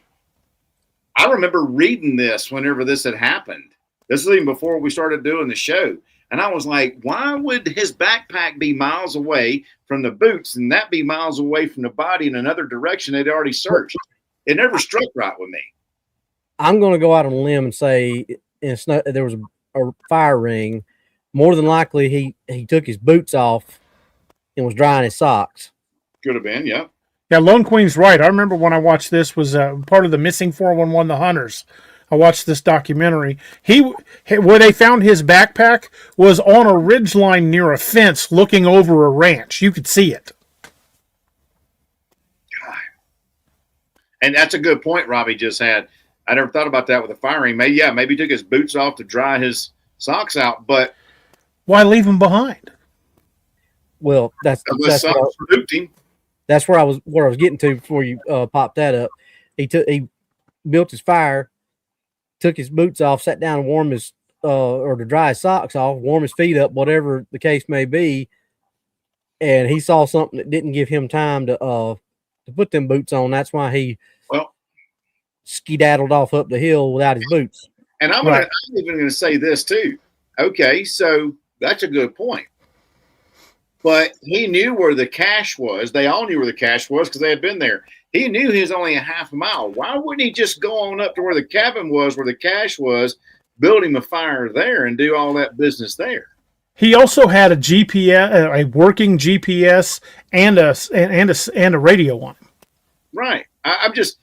Again, Robbie, I'm just playing devil's advocate. What do you think? Why do you think he would stop a half a mile from his location and build a fire? I don't know. Maybe he thought the weather was getting worse, and he was just like going to hunker down for a minute and maybe change warm his feet, change his socks or whatever. Put some different socks and then keep on going to the cabin. But in the midst of all that, something spooked him. Something came up. It was in between him and the cache, and that's why he went in the opposite direction. That's why he went the opposite way. Yep, that's very plausible, dude. Very like plausible. He was trying to lose something that was following him. Yeah, he's trying to get it off his trail. Well, I think it came. I don't think it was that he was trying to lose it. I think it came up on him, and he took off running because if he knew something was out there and he was trying to lose it, seems like he would have put his boots back on. Yeah. So yeah, that makes sense. Just in my mind's eye, what I see is boots are over here, pack's right here. He's got the fire right here. It comes up and it's in between him and he reaches for the only thing he can get a hold of at that time, which was his pack. And like I said, he skedaddled off up the hill and just left his boots where they were at. Just like the Dyatlov Pass, he didn't. He was like, "I'm out of it." Yeah. Yeah, he didn't have time to even grab the boots like you said. That's a good point because whatever was scaring him was between him and his boots. Yeah, his pack and his remains were found within sight. I mean, you could have sat there and looked at the buildings of this ranch down in the valley, and they'd already searched that area multiple times. Yeah. So, is that sound right? It was not a thing of, I think something's followed me. I think I might need to lose it. Because if that be the case, and he thought he had time, he'd have put his boots back on. It was like something like, bam, it was right up on him, Right. Now, okay, so let's go with this. Okay, where his pack was found, where his body was found. They were found in areas that have previously been searched. Yes, sir. Now, how do you, as Desi used to say to Lucy, you got some explaining to do. Yeah. So explain that one to me. And again, when the pack was found, it was intact. Not only was it intact, it still had food, water, and dry clothing in it. Yep. All the stuff he needed to survive. Things that make you go, And that's what, whenever I heard that his body was found far away from where his cache was, and it was in an area, that's what got me, was the area had already been searched. Yeah. So that area is called the Crazies for a reason. Yeah. The locals didn't name those, let's call them the Crazy Mountains. What do we always say? You don't get to name Devil's Pitchfork or things like that it's a place where you can go get cuddly puppies. Harold, if I remember correctly, the skeletal remains were found, but they were more like they'd been piled there than like a natural skeleton would lay out. What? Yeah, the skeleton wasn't laying out like a skeleton would be, like if somebody laid down and died. Like a pile of bones just dumped. Yeah, it was just like somebody had stacked them there. Well, that's entirely unnatural as well. Yeah. Kind of like those bone piles we had talked about. Right. Yeah. The Ozarks bone piles we did a show about. I still want to go find that ridge. You ain't going without us. No, I'm definitely not. Yeah, you ain't going without backup, brother. That's for sure. You're right. Me But and my that area, that area is, is known for disappearances. Yeah. The multiple disappearances, the screams that reverberate and echo across the valley there. I mean, there was another one I heard about in the Crazies. I'm going to see if I can find it again and then pull all the research for it for another show. But it was two guys who were going out elk hunting, and they took horses and two pack animals with supplies up into the Crazies. And a week later, the horses came walking back in without them. good night. Mercy day. They never found them. Never found a trace. See, How far from the Bitter Roots? How far are the Crazies from the Bitter Roots? It's up near Yellowstone. All that is up near Yellowstone, man. I think It's all in the same area. something about that.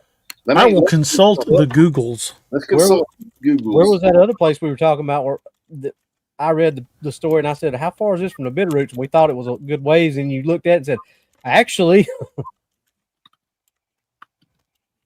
Oh, well, this is that's two different ranges. So They're about 250 miles apart by road. yeah, that's a few hundred miles apart. Yeah, so they're not super far apart, but they're still all connected by rivers and mountains. That is a very mountainous, very rugged area. How big of an area was that? Echo zone echo. Zone Echo. It mostly covered that valley and several miles around it. Northwest Native Tracker says that the natives say that things live up there. Yeah, I mean, if you look at most of the historical accounts, the oral histories of the natives through all these various mountain ranges, even up in the Black Hills of South Dakota, things live up in those areas, man, up in those mountains. Roxanne says, do you think a person put his stuff in those places? Would Bigfoot be smart enough to spread the man stuff over a big area? I think it would be smart enough to probably leave not only the supplies, but the bones in an area well away from where it lived. Yep. So I would say where they found it, it's probably nowhere near where that thing took him. I think he was taken. Just like a serial killer putting different body parts in different bags and going into different counties and distributing the parts there. Yeah. Esbill's right. You can't ignore it when the natives say we call it the Headless Valley or we don't go there. I mean, there's a reason the natives call it Headless Valley. You know what I mean? There's two of them, the Nahanni Valley and the one down in the Superstitions.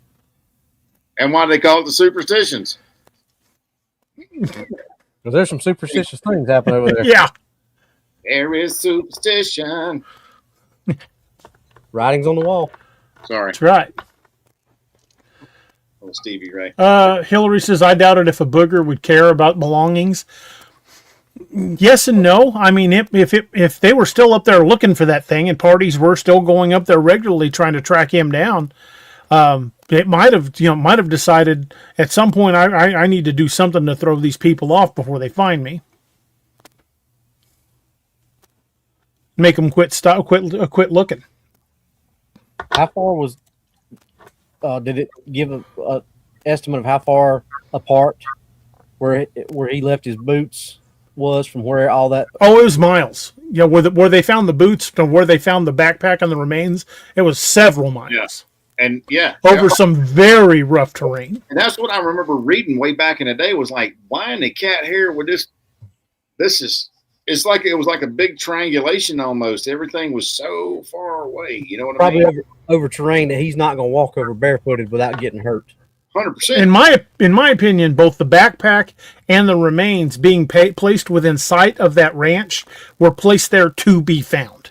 Yeah, I mean, because if you got sock feet walking through like snow, it ain't going to take long up there to get frostbite, and then you get hypothermia, and then you're going to get dead. Not to mention you'd cut the bottoms of your feet to pieces because those rocks up there are sharp. There you go. Yeah. Man, I don't know. That one's really, really, really high on my creepy as crap scale. Yeah.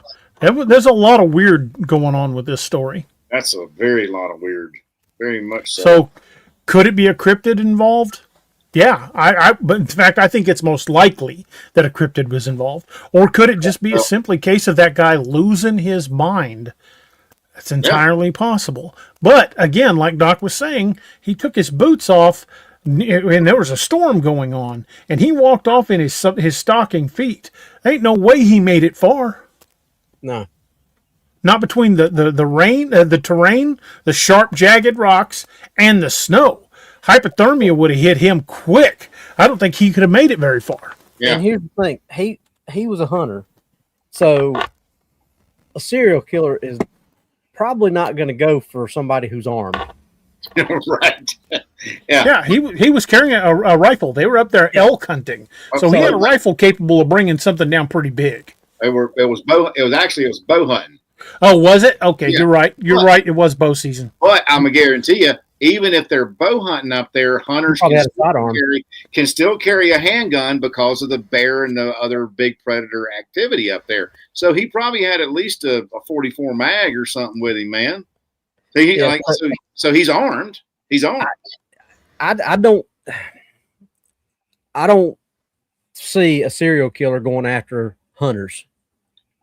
That'd be the dumbest serial killer in serial killer history. Yeah, that's a good way to get an arrow stuck in you. Lone Queen said unless he had a suitable set of shoes in his pack that helped him keep going.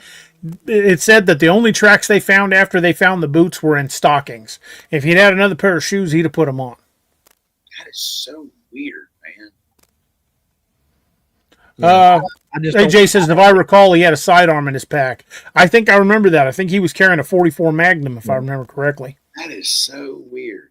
Which is what you should carry up there in bear country. Right. Good night, S. Bill. Well, bears, mountain lions, wolves. Yeah, absolutely. The greater North American meth head, as DA always says. Yep. Exactly. That's true, man. That is woo wee. This is a bizarre one. I remember because whenever we were reading this, I was like, oh crap! I remember hearing about this when it happened years ago. I was like, and I definitely think a cryptid was involved because he didn't stack his own bones. No. And not for nothing, if our theory holds that he was scared and that's why he took off, he's armed with a bow and a 44 Magnum. What single person that walked up on him is going to scare him into running off without leaving his boot? Without taking his boot. Yeah. Right. How are they going to scare him that bad? You know what I mean? And I think DA just hit the point. If he wandered off, he didn't stack his own bones. Mm-mm. Not miles away from where his boots were found. Yeah. Right. And so even if he got scared, he got addled and wandered off, he still had a full pack of food and everything. He at some point, I don't think he would have been addled enough where he wouldn't have known that he had stuff in his pack that could have helped him. He had enough sense to build a fire. Decat, you could tell the difference between moccasin tracks and socks because in socks you could still see the definition of the toes. You're not going to see that in moccasins.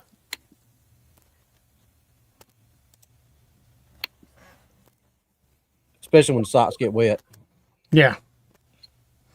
Because socks on feet, especially wet socks, are going to look a lot like a bare footprint with texture from the fabric. Yep. And that's how you can tell they're wearing stocking feet.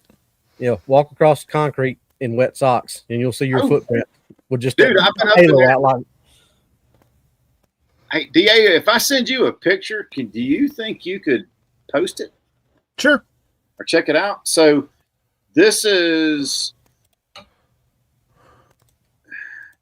the map of where his remains are. I mean, I know we got to do other stories, but this is not the only one we're doing. But this is very interesting, and it shows people where everything was done. Do you want me to send this to the chat? Yeah, just send it to the co-host chat's fine. Okay, let me. And then I can bring it up, dude. Yeah, people are gonna see this and go, holy crap. because it shows the distance of how far everything was to where all his stuff was found. All right, it's in. So I was just looking on here to see. They found the campfire and the boots. They found the trailhead campfire, first campfire, another campfire, and remains. And everything was so far away, man. All right, I'm bringing her up now.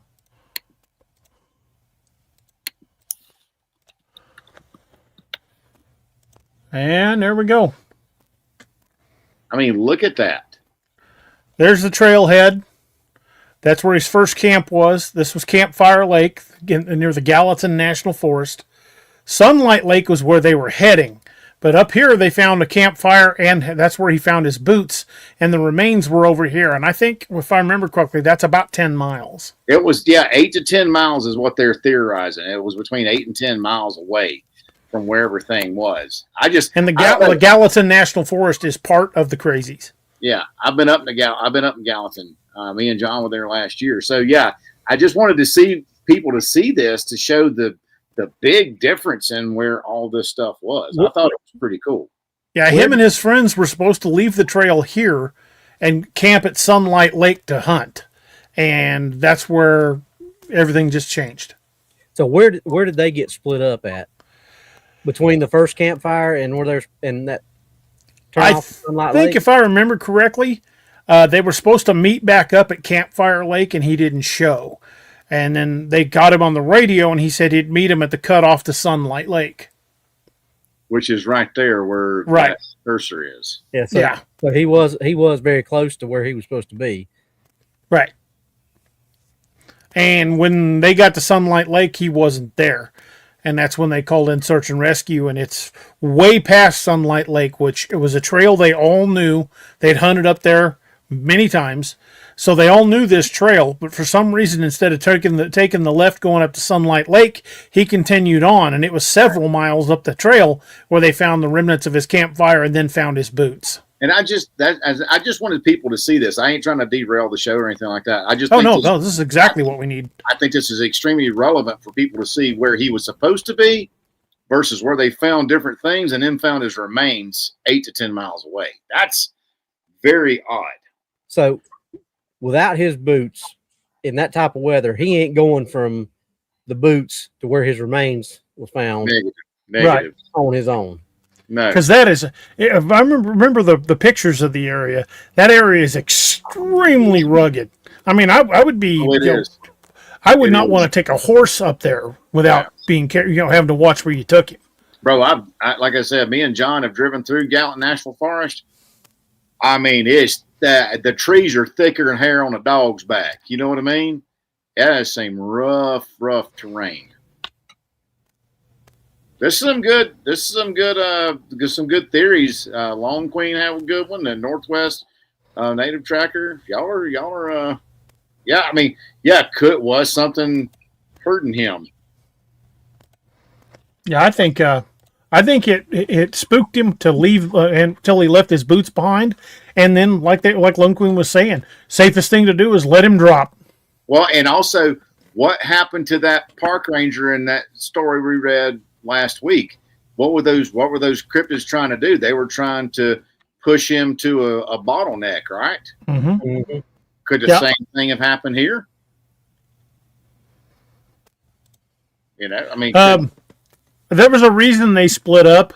If I remember correctly, they were supposed to meet back up near where the trail split, because he was going to check something on his own. I thought he was going to the cache. He said he may have been going to the cache, but there was a reason they split up, and it was not uncommon for them to do that.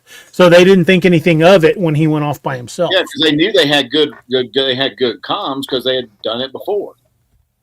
And they actually got in touch with him, so it's not like there was a. Mondoc, they never said if they found the bow, but I believe they did find the pistol. I don't remember them ever mention of them finding the bow. That is so weird. Well, Me and my two friends, Mr. Smith and Mr. Wesson, are going to accompany us. Yes, absolutely. I have a couple of good friends named Smith and Wesson up on the shelf. But yeah, this was not a case of him being new to the area. They'd hunted this area many times. Clayton Plot 2280. Thank you for the super chat.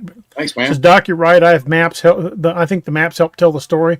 And it was very, and seeing how the 411 cases match known caves. Yeah, we discovered that, 3 years ago, Robbie? Yeah, I think so. Started talking about how the maps of known cave systems lined up perfectly. Everything, national parks, caves, disappearances, it all lines up, man. And the third level of that is you can overlay Bigfoot sightings and Dogman sightings on top of that as well. That's what it is. Hillary said he was going to get fresh gear from the cache. They had split on previous trips without any issues. Thank you, Hillary. You are a wealth of information.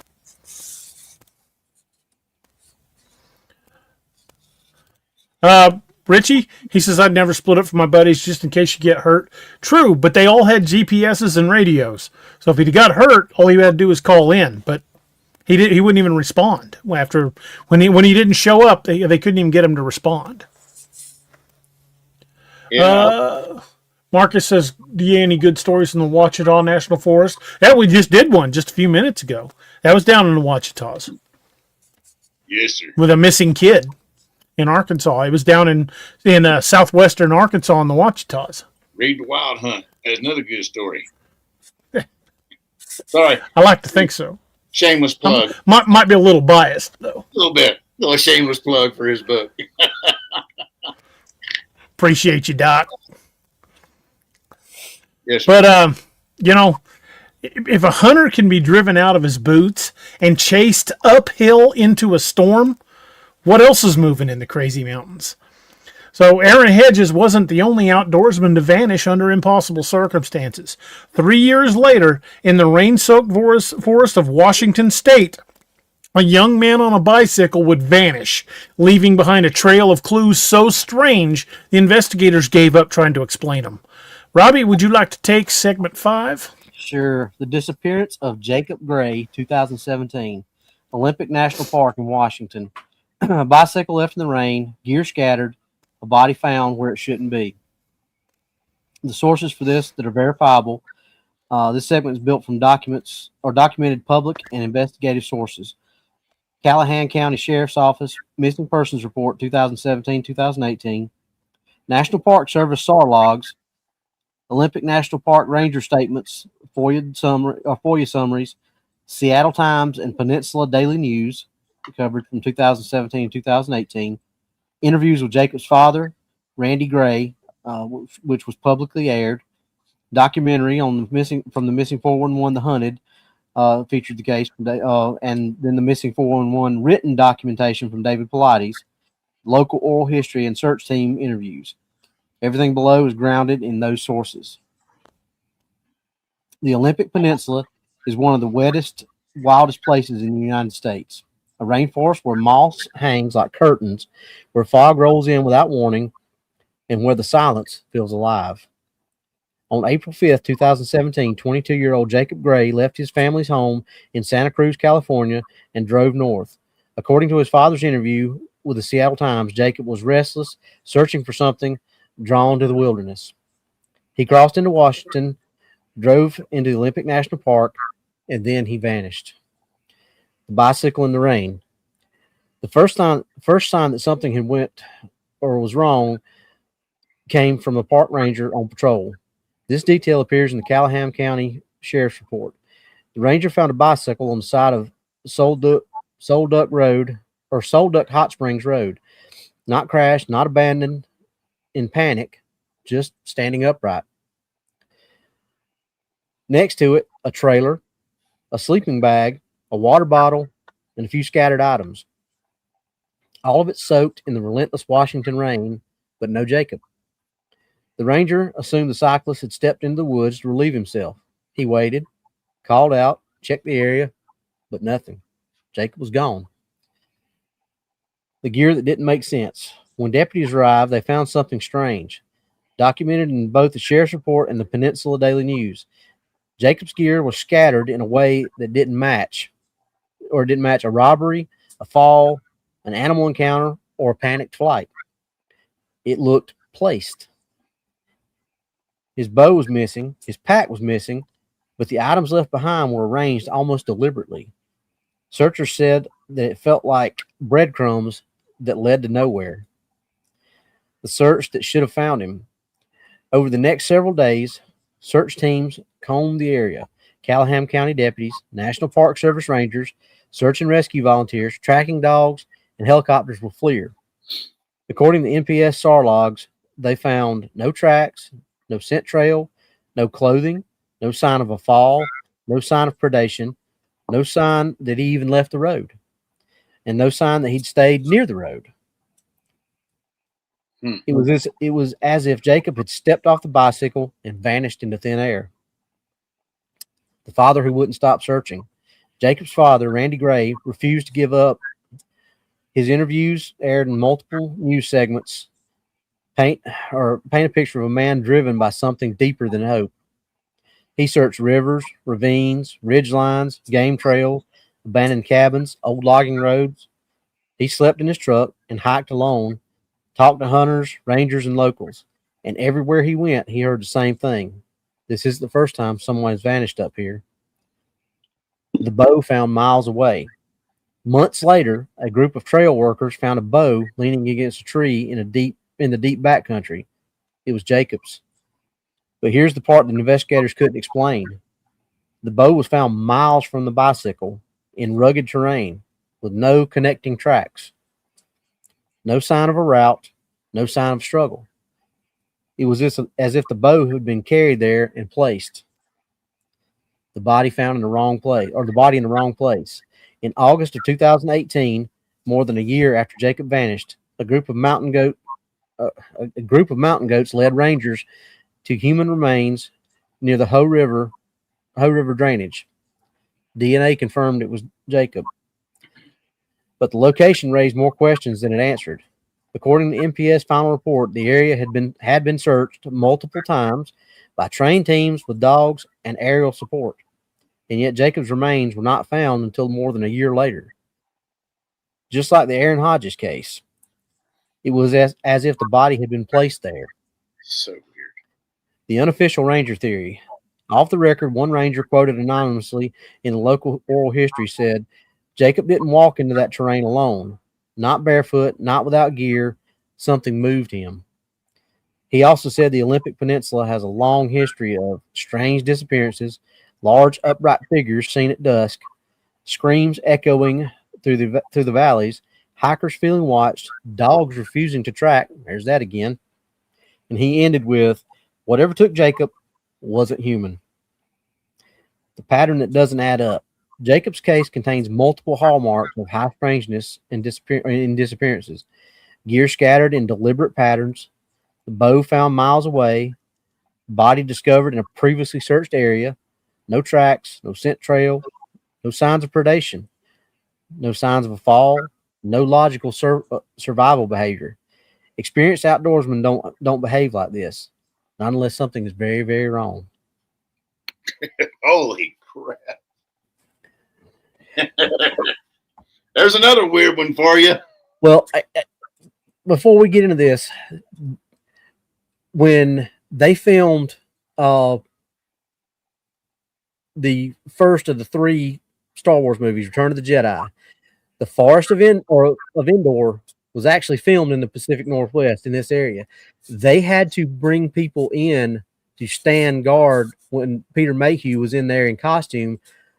And this is documented because they were scared people would come shoot him because they would think he was Bigfoot.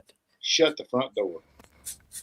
Yeah, anytime he was outside his trailer, he had handlers with him. Well, I have heard multiple stories about that. So this is not something that is new to that area. We got 1 minute?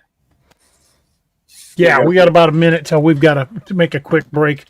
But Richie said, real question, do they know if they saw footprints? There's no mention of the footprints in the reports of the animal or the Sasquatch or Dogman, etc. For they found nothing. There's no mention of them finding any kind of footprints. That if he had a Dark Angel gear, he'd be alive. Possibly. That's funny. That was good, Richie. Yeah, Robbie, I didn't know that. That's a cool bit of trivia. Speaking of that, there's the link if you would like, guys, would like to get yourself a Dark Angel kit. Yes. But we are going to take another quick break. Hear a word of our sponsors, pay some bills. So great time to stretch your legs. Hit the bathroom if you need to. Refill that cup of coffee. Let the dog outside to do his thing. And we will be back in just a few minutes, folks. Thank you guys for hanging out with us. And like I said, we will be right back.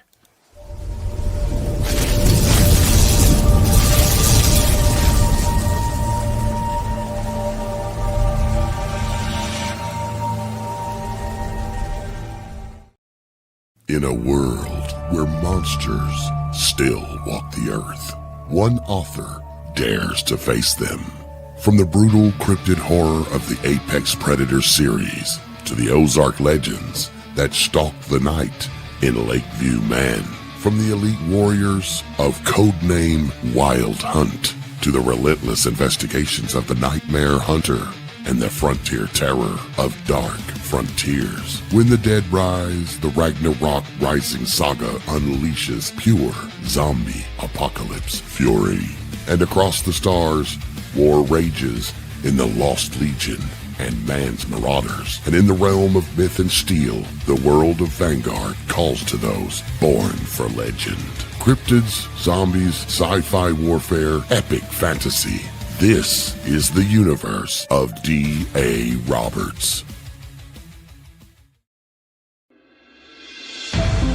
The new book, How to Research a Haunted House by paranormal investigator Margie Kay and professional researcher Violet Wisdom, is now available from Unex Media. This one-of-a-kind book explains how to do research on a house with uncommon methods and resources used by historic home researchers, and how to determine who may be doing the haunting and why. How to Research a Haunted House can be used by homeowners, renters, investors, and it should be in the library of all professional paranormal investigators. Get this unique book at unexmedia.com or amazon.com. That's unexmedia.com or amazon.com. Hey everybody, this is Kerry Pocket Doc Davis from Dark Angel Medical, and you are listening to DAX Machina with DARoberts.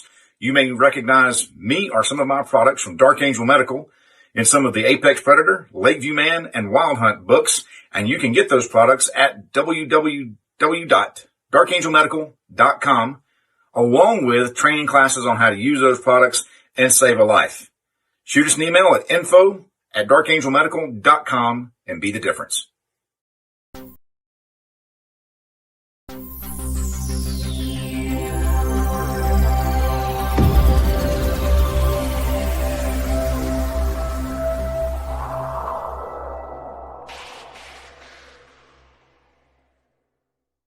And we are back, folks. Thank you guys for sticking with us. We're going to jump right back into this. Boys, this one's a weird one. It is. I got to film a new commercial. Also, this is very weird. I mean, okay, is this like an OCD cryptid or what? I mean, well, like it was taking something out of the pack and setting it down. Yeah. Yeah. That's not necessarily OCD, but like evaluating it to see if it wanted it, and then tossed it down, tossed it aside. More curious than, hey, Luca. Right. Hey, Luca. Hey, Luca. Right, Robbie, which shows intelligence. Intelligent sentience. Yeah, man. Yeah, y'all, check out the link that DA just put up for Luca Jacobs in the chat right there. It's been popping up periodically throughout the show. Yeah. She's Richie's got a question for Doc. Does his gear have defibrillator if you need to save a life? And if it does, do you teach how to use it so you don't kill yourself or others? No. So what Richie's talking about is an AED, an automated external defibrillator that will shock your heart back into a rhythm, basically kind of like the old Motley Crue song, Jumpstart Your Heart. Because that old boy OD'd and they had to resuscitate him. But no, AED, you can go through American Heart Association. I would recommend going to find an American Heart class near you, and you can get CPR and AED trained. And it's so that you don't hurt yourself or anyone else. Just know that if that thing says shock advised, stand clear. Yes, Stand clear. Stand clear and make sure you're not in a mud puddle because electricity, and it'll light you up, buddy. So Because it may start their heart, but it might stop yours. Yeah. I've had a paramedic partner holding my belt while we're surfing in the back of the ambulance while I was administering Edison medicine to one of our patients. So yeah.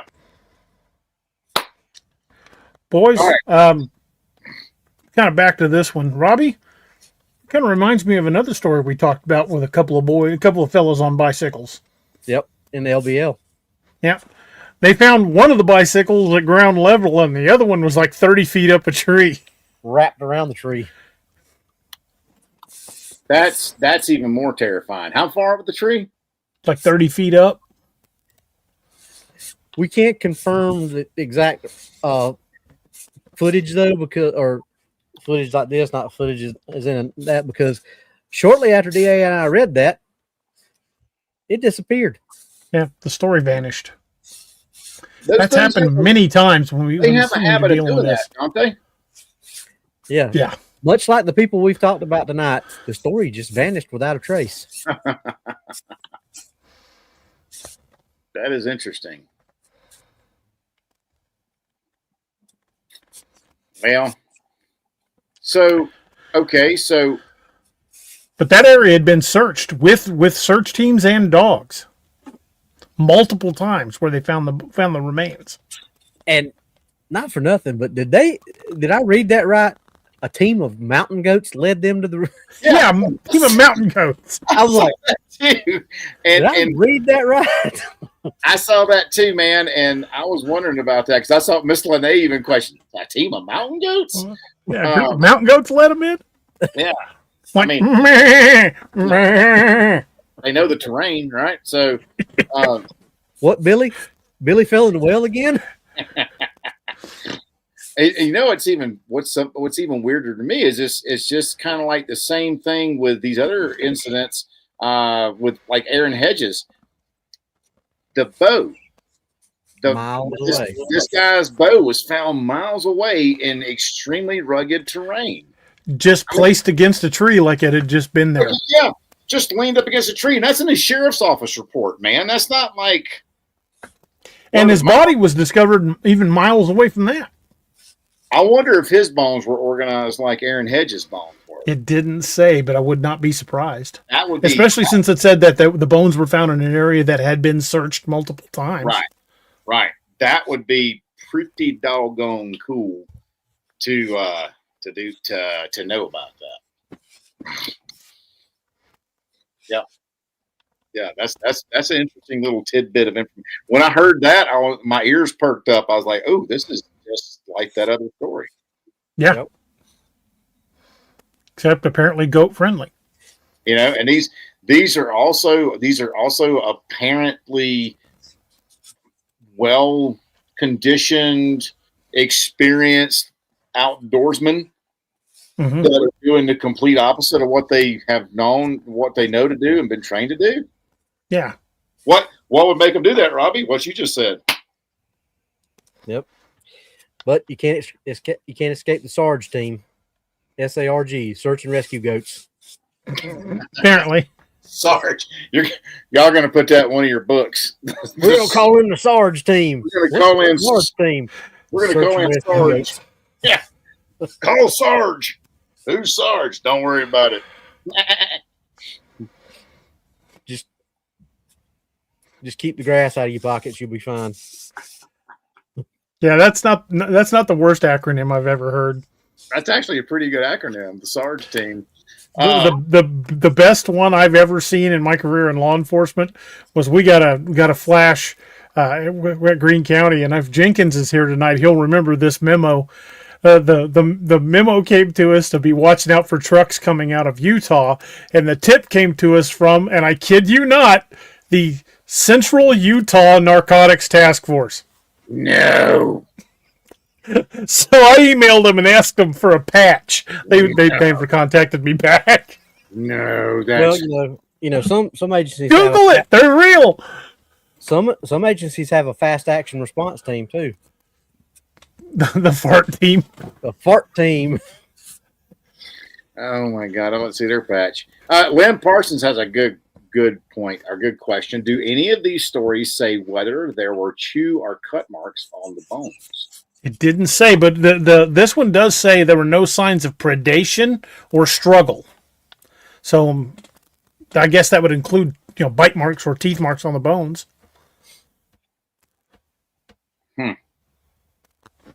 Yeah, she said there are goat mountain packers for street terrain. Yeah, whenever I was backpacking up in the Wind River Range, the only people we came across, they had alpacas with them that were alpacking. So why would he? We're just throwing this out there. Why would he leave his gear like that? Why would that make sense for a person to do that? That the bike was just parked there, like its kickstand was down, and his stuff was like randomly scattered. The part about he wouldn't have done that himself, I wouldn't think. Not necessarily. Yeah. Maybe the part about him stopping to relieve himself might have been closer to the truth. Stepped into the trees and wham! And never stepped out. Right. Lone Queen says, were the bones found under a big tree, one that could hold a really large predator and prey? The bones might fall out in a pile. If I remember correctly, just like in the case with the old boy up in the Crazies, they were found in rocky area. The one in the Crazies was found just under a small bush. But these were supposedly this guy's remains were found in a rocky field that had been searched. Sounds familiar, doesn't it? The area's already been searched and they found the remains where it was. Well, they should have brought the Sarge team in quicker. You ain't got no sense, boy. I'm just saying, like Eric said, the Sarge team is the GOAT. Oh, that's horrible. Oh, that's good. We have too much fun on the show, folks. Back to being serious. The bones and the bones and the bow being found in totally different areas. That one still kind of sticks with me. The bow was deliberately placed like that. Dude, it was placed up against a tree, like leaning right, just waiting for somebody to walk up on it. Yeah, I mean, it wasn't like it was like just tossed out beside a tree, laying there. It was leaned up. What natural creature? A deer ain't gonna be leaning it up against a tree. No, definitely not. Neither a bear or a cougar either. A bear, absolutely. Or a wolf. Yeah.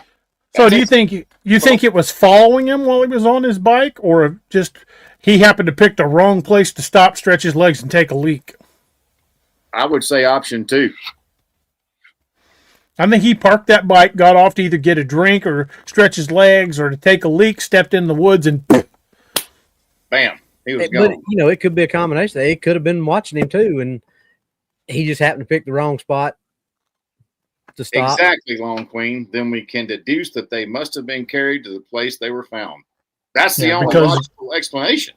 Right, because that area had been searched multiple times over not just one time of searching, over a period of weeks, because this guy's dad kept going up there and kept searching those areas on his own. Exactly. I mean, I would say Colonel Mustard in the library with a lead pipe, but I mean that's a great deduction right there. That's a clue reference for those of you who've never played the game. But I mean, just like Aaron Hedges, his bones were found by a rancher in an area which had been previously searched, as well as his backpack. In an area that was within sight of the ranch house. Right. So they were placed in a spot where they would be found. Right. Yep. What do you think about the ranger's comment to the people? The ranger said, "Whatever took Jacob, it wasn't human." They have prior knowledge, just like all these All these rangers have this prior knowledge. They've been there. If they've been there long enough, they're going to know the stories. They're going to have their own experiences. And I think going back to Aaron Hedges, I think the bones in the pack and everything being placed within eyesight of the ranch, I think that was a message. I think they're put there to be found so people would quit coming up there looking for them. Correct. Whatever was up there was getting tired of people coming up there poking around. Really? Yep. Like leave me alone. Which leads back to what we talked about earlier, Doc. Sentience. Exactly. It knew that's what they were looking for, and it gave them what they were looking for, so they stopped coming up there looking. Yeah, that's a solid point, Robbie. I do concur with your assertion there, Jedediah. He said he thought I was right. The part that really sticks to me is the ranger flat out saying whatever took him wasn't human. Well, that's the first time we've heard something like that either from a ranger. No, every story we've talked about that had ranger involvement, what do those rangers say? Yeah, we knew about this. Yes, this is not the first one who experienced this. Yes, these things have been here a long time. Yeah, it wasn't human. I mean, or they look at the destroyed campsite and go, "Yep, raccoons, giant raccoons, giant raccoons from a nuclear power plant." You know, I mean, we've heard the same theme ad nauseum. I mean, dude, it's these dudes know stuff. Hey, thanks, Clayton. Appreciate it, man. Thank you, Clayton. Hey, Teenage Mutant Jiu-Jitsu raccoons. Clayton says, what would your commanding officer do if you guys told him you'd seen a Bigfoot type creature and you had track evidence? Would they do anything? Now, I could say unequivocally that Joe Mahan would be like, cool, let's go find it. My old chief, Joe Mahan, would be 100% on board. He'd be like, please don't put that in the report, but let's go find it. But the sheriff's department I worked at, you'd have been on the quick path to peeing in a cup. Yeah. Tracks or no tracks. I don't have a CO. Or a filter sometimes. My old chief was in the chat earlier. I don't know if Rodney was here, but he would have probably said, well, go find it then. Yeah. You bring more than a footprint, go get it. Yeah. Yeah, if it had been my old military superintendent, my old CO, yeah. He was down. He'd have been down for an adventure. So, yeah. Yeah, Northwest Data Tracker. Depends on the commander. Dude, you are so 100% correct. You might get reassigned to that surveillance station in the Antarctic. Guess who's going to the listening post in northern Greenland? Crap. This guy. Robbie, would you lead us into segment 6? Surely. My phone decided to go to sleep, so give me a second to open her back up. Rodney says he would have went too. Yep. This is what I said. Rodney'd be like, come on, let's go find it. Get in the truck. All right. Jacob Gray's disappearance shook the Pacific Northwest, but it wasn't the last time an experienced outdoorsman vanished under impossible circumstances. Just 1 year later, in the forest of Idaho, a hunter would make a phone call that ended mid-sentence, and then he was gone. DA, take us into segment 6 if you want. This is the disappearance of Michael Heron. Happened in 2018 in the Caribou-Targhee National Forest in Idaho. Hunter calls home, the call cuts off, and he's never seen again. So the sources, these are verifiable sources.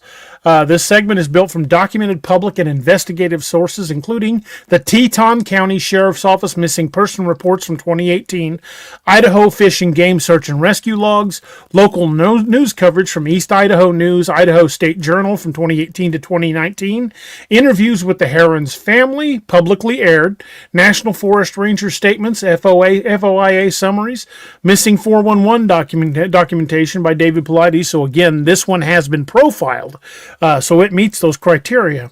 community search team interviews, and local oral histories.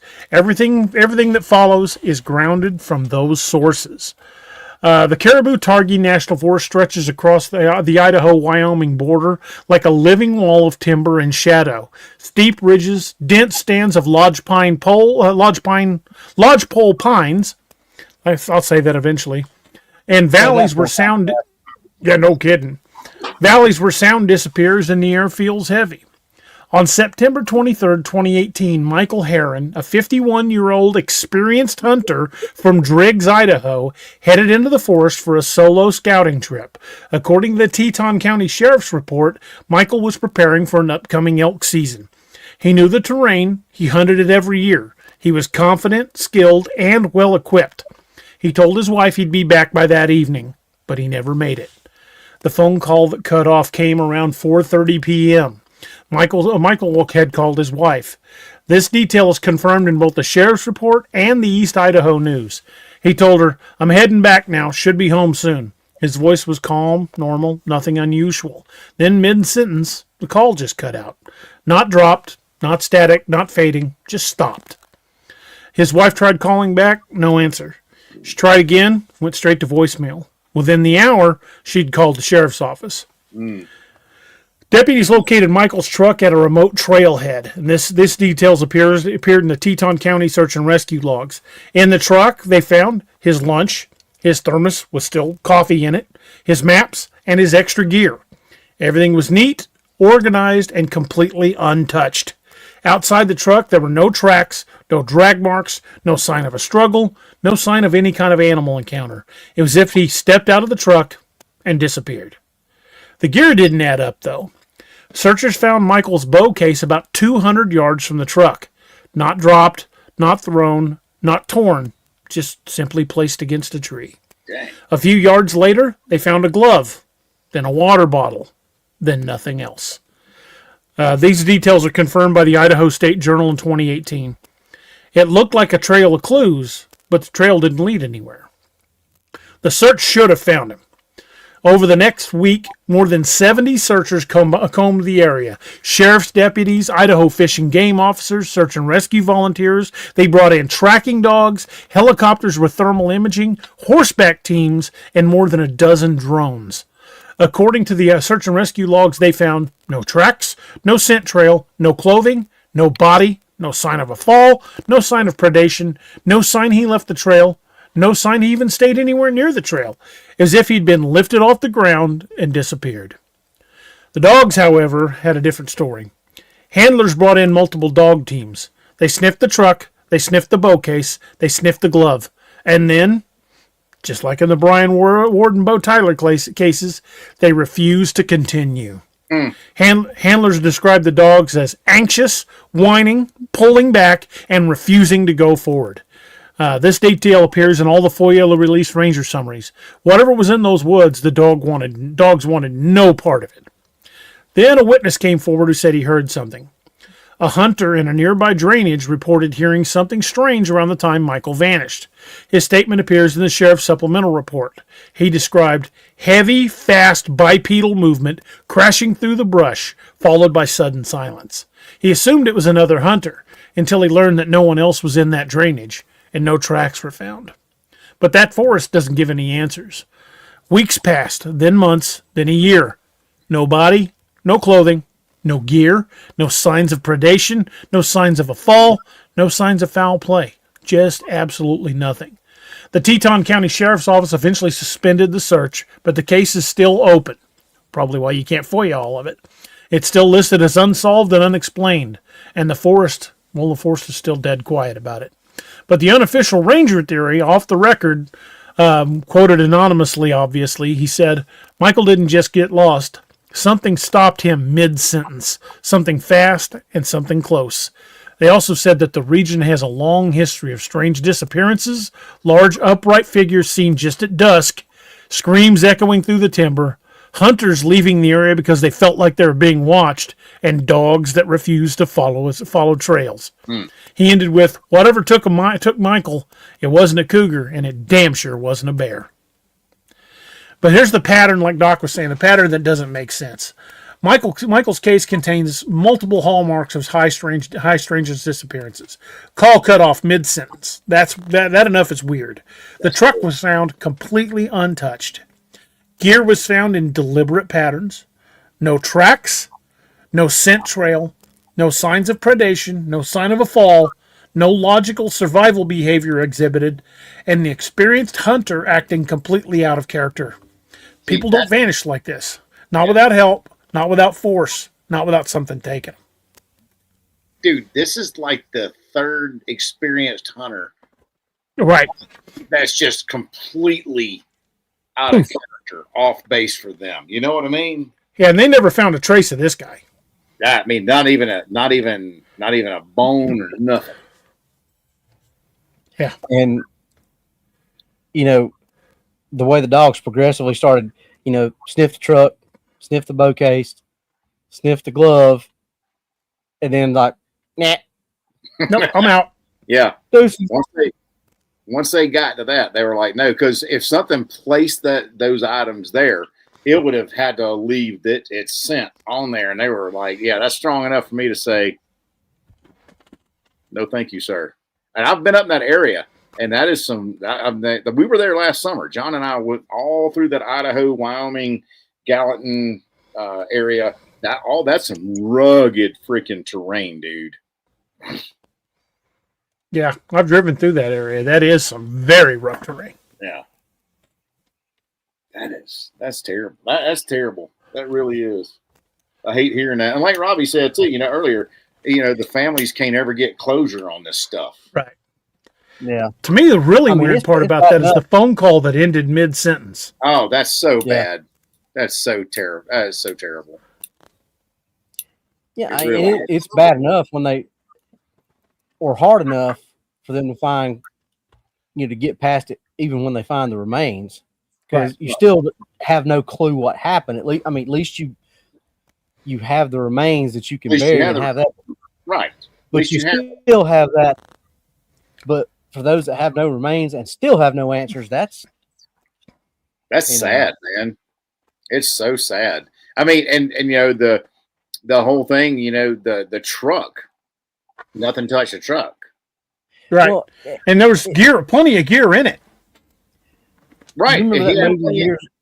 Plenty of gear. Yeah, Luca, the Tetons. Oh my God. I saw them finally in person last year, and it was a beautiful place. Breathtaking. Larry, if it was a UFO abduction, it doesn't explain the bow case. It doesn't explain the gear that's left on the trail. They would just took him and been gone. It's like they said, it was like breadcrumbs.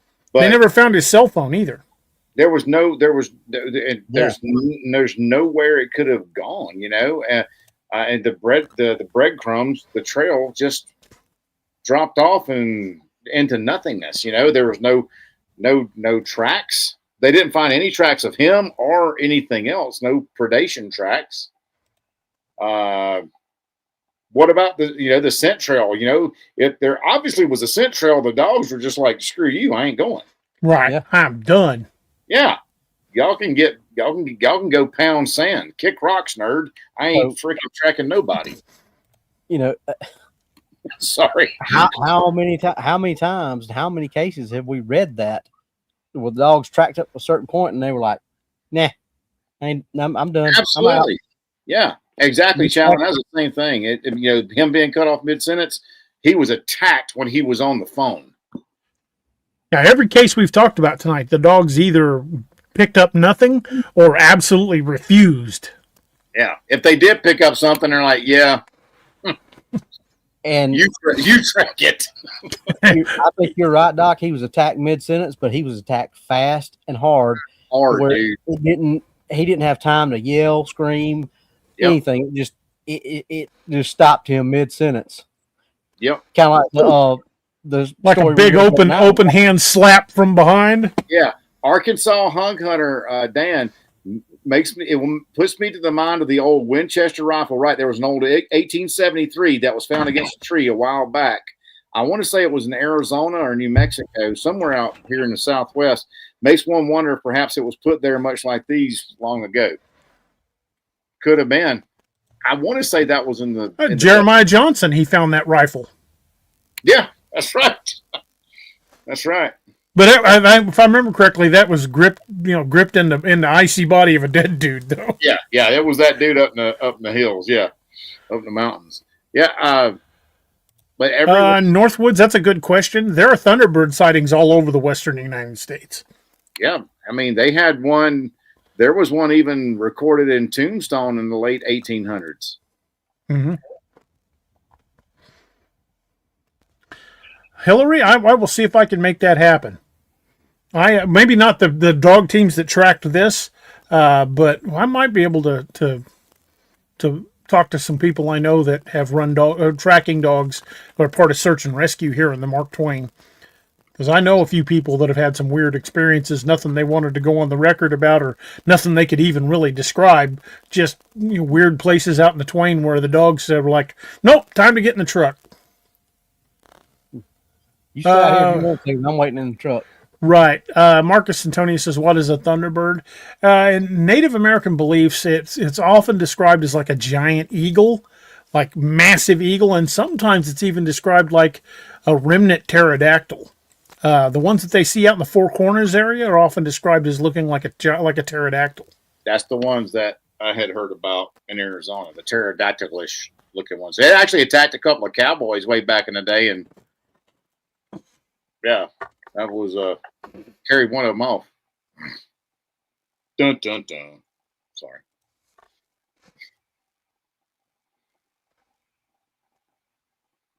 Yeah, that's interesting, man. So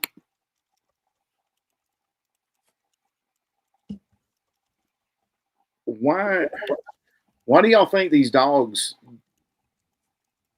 even though there's no physical evidence of a struggle or anything like that, Robbie, I mean, you're the tracking guru here.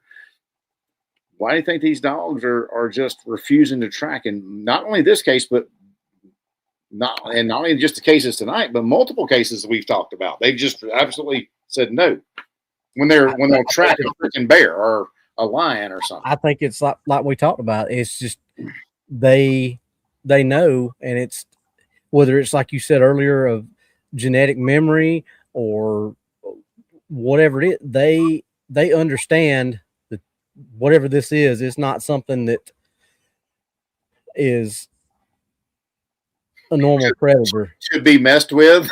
Right. I mean, seriously, maybe like you said, their genetic memory, they smell that scent and they take that scent in, and they're like, "Oh, something this." in your brain, the dog says, "I don't want to proceed to the FO part of the FA."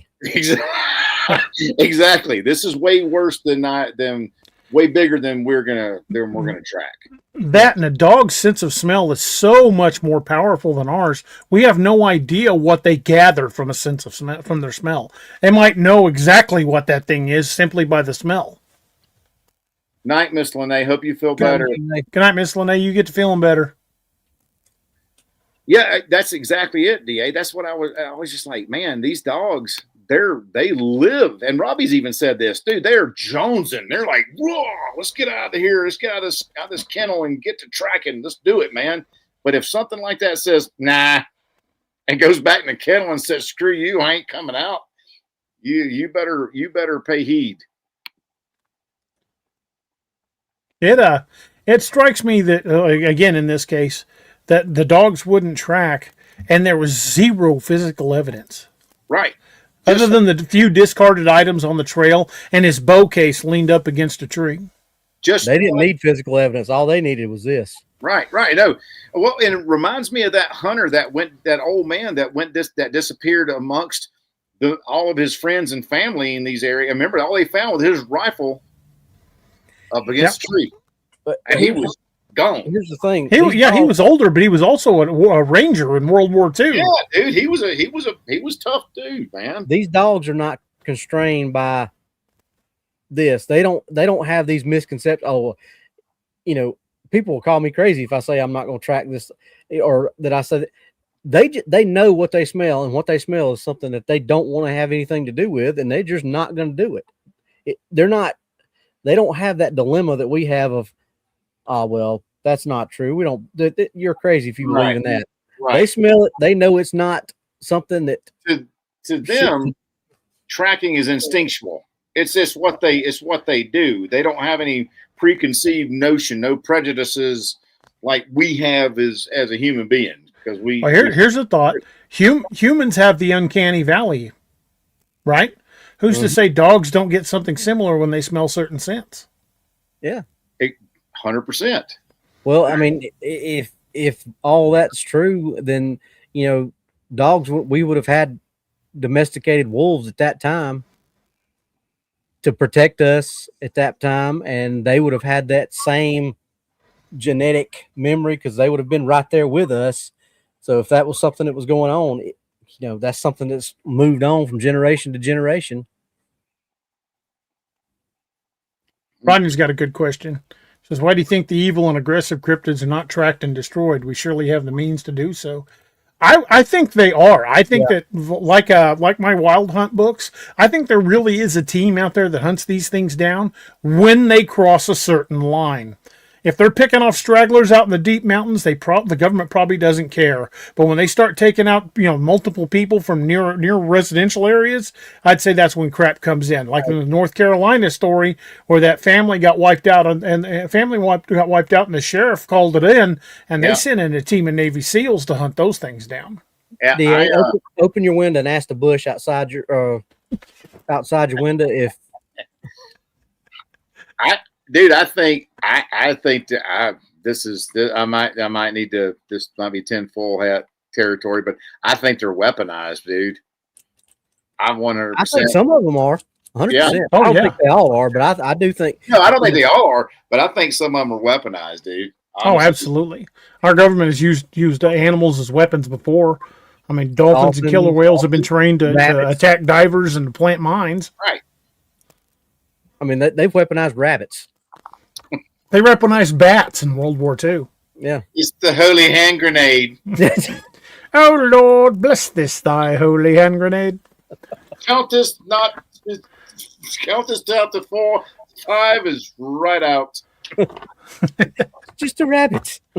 Sorry. I've got a T-shirt with him about to launch the holy hand grenade. So I have to wear it. I love that show. That's a great movie. That movie is awesome. Great movie. No, but it's all a good theory. Right. But these are 6 disappearances, 6 cases that defy logic, training, and every rule of the back country. But then you look at them together, and we start seeing a pattern that becomes very tough to ignore. The wilderness is supposed to be a place of beauty, a place to hike, to hunt, to breathe, to escape the noise of the rest of the world. But tonight we kind of saw the other side of it. 6 disappearances, 6 people who walked into the American backcountry and never walked back out. A college student on a well-traveled trail, a child pulled from a tent without a sound, a runner who left no footprints in soft ground, a hunter who walked uphill in socks as if something was chasing him, a young man whose gear was scattered like breadcrumbs in a rainforest, and a father whose final words were cut off mid-sentence. These weren't accidents. They weren't wrong turns. They weren't people who just got lost. These were removals. And when you lay the cases side by side, the pattern becomes impossible to ignore. No tracks, no scent trails, no blood, no bodies, at least until they appear in a place miles away that's already been searched. Gear found in deliberate patterns, dogs who refuse to track, witnesses hearing screams that don't sound human, and the same phrase whispered again and again by rangers, deputies, and search teams. This wasn't normal. Something is moving through our forests. Something fast, something silent, something strong enough to take a grown man down without leaving a mark, something smart enough to avoid detection, something that knows the terrain far better than we do. And whatever it is, it's still out there. Right now, in the dark, between the trees, watching the trailheads, listening to your campsites, waiting for the moment when somebody steps just a little too far away from the firelight. Because the truth is simple, and it's terrifying. People don't just vanish. Not like this. Not this cleanly. Not that completely. Something's taking them. And until we understand what that something is, the wilderness will keep its secrets, and it will keep taking. This is the Nightmare Hunters, folks. Stay alert, stay aware, And if you feel eyes on you out there, don't just assume it's your imagination, because sometimes the ones who disappear never even knew they were being watched, and sometimes the force doesn't give them back. Dun, dun, dun. Dun dun dun. That was awesome. I love the patterns that we're seeing evolve in these stories, guys. I really do, because I think that really cements it for everybody else out there that, hey, we're not just pulling stuff out of midair. Right. These are actual patterns you can see, and if you can follow it, man, it's pretty cool, man. It really is. And folks, some things we got some note keeping we got to take care of here at the end. We'll hear a couple quick words from those affiliates who keep the lights on here. Doc, how about you tell us a little bit about the good folks over at Dark Angel Medical? Why, certainly, sir. I would be more than happy to do that for you this glorious evening. Folks, if you head over to darkangelmedical.com and use the coupon code CRYPTID20, that's 20% off of your order. You can find a wide variety of trauma kits. We've got some new stuff coming out. We've got some new stuff in the works of development and prototyping, and so we sell anything from smaller trauma kits all the way up to your mass casualty kits for your car, kits for your boat, kits for your European shoulder bag. And more importantly than that is we teach you how to use it, because we are a big proponent of training, because if you are armed with information, you can take something, maybe exploit your environment and utilize something else as a possibly viable replacement. So training is key, and we have online training. We have training on YouTube. We have training videos there, and we have our training calendar set up on our website. And so if you click on the training tab, you'll see the classes that are there for this year. More are going to be added. So get that kit, get trained, and be the difference, because you never can prepare enough for that eventuality. And I say that from my own personal experience, to do this over 30 years. And if you want one of those kits, you're like, man, I ain't got the money right now. Hey, we do Sezzle. So use Sezzle. PayPal, we got you, dog. Because if you want to do pay over time, no worries. If you got an HSA or FSA account, that's cool too, because we got HSA or FSA available. Everything's is good for our website. It's approved there. And if you ever use one of our kits, guess what? If you save somebody's life with it, we'll replace whatever you use 100% free of charge. That's called our Kit for Life Guarantee. And right now, there's 211 people out there walking around with another birthday because of an idea that this redneck from Route 2 Seminary, Mississippi had about 15 years ago. And I am pretty doggone proud of that, because you cannot put a price on giving somebody another birthday.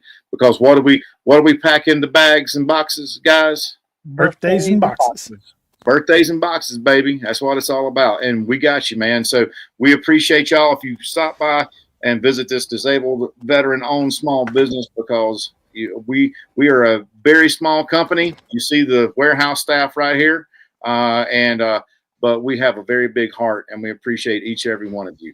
So get a kit, get trained, be the difference, baby. And don't forget to check out the good folks over at Sigwo Arms. Sigwo is our newest affiliate. They're a company right here from Springfield. They're a firearms manufacturing company. They make some fantastic stuff. If you're looking to get some Wild Hunt or Dark Frontiers logos on an upper or lower, those are the folks that can take care of it for you.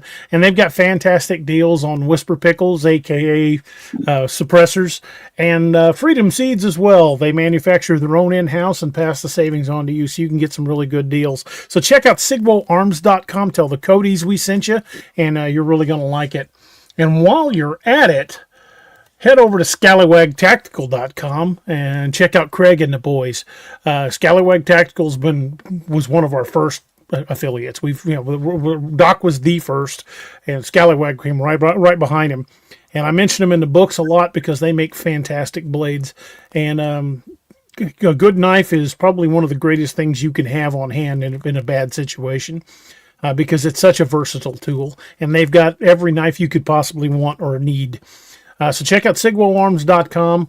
Don't forget to use discount DARoberts10 for 10% off your order. And I forgot to mention the discount for Sigwell. Use Bigfoot5 for 5% off your order. And if you mention that you're a veteran or a first responder, the Sigwell will bump that up to 10% off. So check them out. Check out Scallywag Tactical. And Robbie, since you've got a brand new book out there, how about you tell us about the authors who are so much a part of this channel? Well, you got these two and myself here that Doc's is about to come out. I got my newest one out, which is DA's just popped up, Wild Hunt Shadow Hunters, Project Manticore.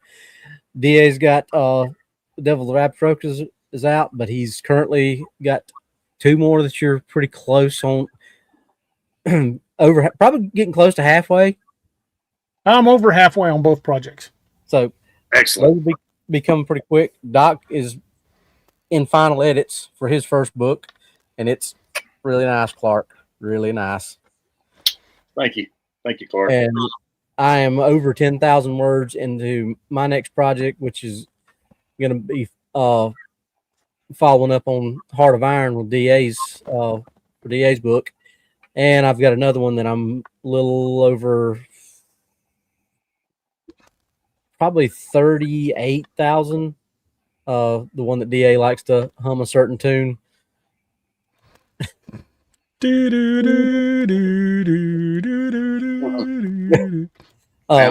Also, while you're checking out the three of us, you want to go check out Luca T. Jacobs. She is a friend of the channel and a personal friend to all three of us.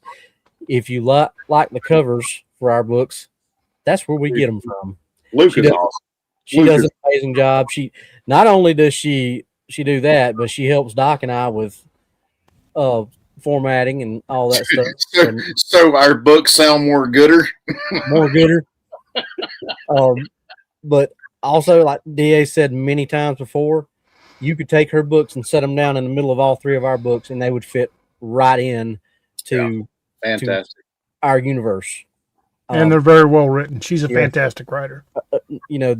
Nicole Beretti and Jacoby, and they're great characters. And she does that. That is one of her stories are great, but one of her strongest asset her strongest thing, in my opinion, is her character development. She writes characters that you just can't help but get invested in. And, like you can't read a book with Nicole Beretti in it and not pull for her, because she's just one of those characters. She's like the way I've thought, she's like a female Clark. She's just one of those characters that you're just like, yeah, go. It just, you can't help it. So I think she's just released her newest one about the it's about the chupacabras there in Texas. Yeah. I can't think of the name of it. I can't either. I just lost it. But anyway, really good, and she's working on a couple other projects too. So she's got just released 13 and is working on 14 and 15 or something like that. So it's Killing Fields of the Chupacabra. That's it. Go. I knew it had something with chupacabra in it, but I was looking for it whenever you were talking about it, man. So yeah. And she writes really good books. Just check her out. Like I said, she's one of my favorite authors, minus the two sitting here. Oh, shit. And folks, all three of our books, well, actually soon to be all four when Doc's book is out, they'll all be available in Kindle, print, and in audio formats. So whatever method you like to enjoy your stories in, they're all there for you. So again, lucatjacobs.com or amazon.com, DARoberts.net, and the soon to be coming nightmarehunters.com. Check out any of those, and you can find all of our books on Amazon. Make sure you're leaving a review for your favorite authors, because especially with independent authors, reviews drive sales. Even if it's just enjoyed the book or good book, it doesn't have to be a big review. Just leave something, because it does help. And when you're on Amazon, you can follow your favorite authors on Amazon, and that will allow you to get notifications as soon as they release something. So go by any of our author pages, give it a follow, and check us out on Facebook. And we love hearing from you guys. And I've said it before, and I'll say it again. Stories are journeys that we take together, and we're thrilled to death that y'all chose to take these journeys with us. But I would be remiss in my duties if I didn't talk about something that is very near and dear to me, and that's the 22 a Day Foundation. We lose 22 veterans a day to suicide, and that is 22 too many. Go to mission22.org or odmp.com. ODMP is Officer Down Memorial page, and you can see the toll that's taken on our veterans and our first responders every day. So if you've got friends and family that are veterans or first responders, reach out and let them know you're thinking about them. Let them know you care, because you never know when that text or phone call might be the one thing that keeps them off the edge that day. Because these men and women are dealing with PTSD and bad memories and painful memories, and sometimes they need help. And for those of you who are dealing with that, remember, there are outlets, there are sources that can help you. You wouldn't go into combat alone. Don't face this alone. Don't let the demons win. Don't let the hard days win, because at least 22 times a day they are. So again, reach out to your friends and family. Let them know you think about them. Let them know you care. And let's get 22 a day down to 0 a day where it needs to be. So we are going to wind things down with a toast. And it's something I'm pretty happy about. We've been doing it for a while, and I hope to always do it. Let me get my hat off here. And Doc, you want to take us out with the toast tonight? Absolutely. This is from the Irish drinking song called A Parting Glass, and it goes something like this. But since it fell into my lot that I should rise and you should not, I'll gently rise and softly call. Good night and joy be to you all. Thank y'all for being here with us tonight. See you next week. Slán Jabá. Slán Jabá.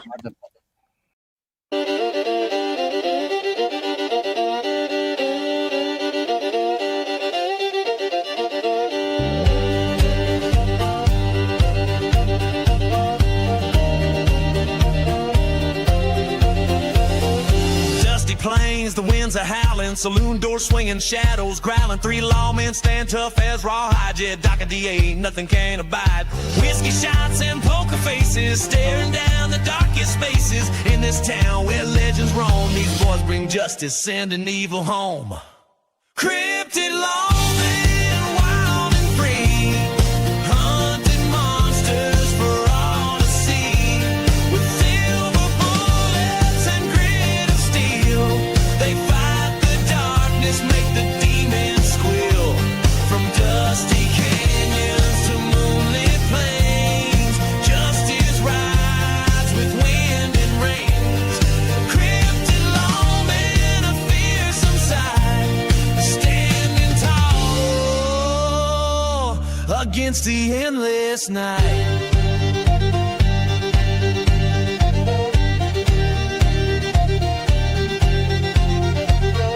Jed's a howler, claws of steel. Doc's a biter, makes the devil real. But DA's a shifty one, a shape-shifting soul. Can turn to anything, takes any form, takes control. Tonight the chupacabras come to town, sucking the life from all around. But these lawmen, they ain't afraid. They'll face the darkness unafraid.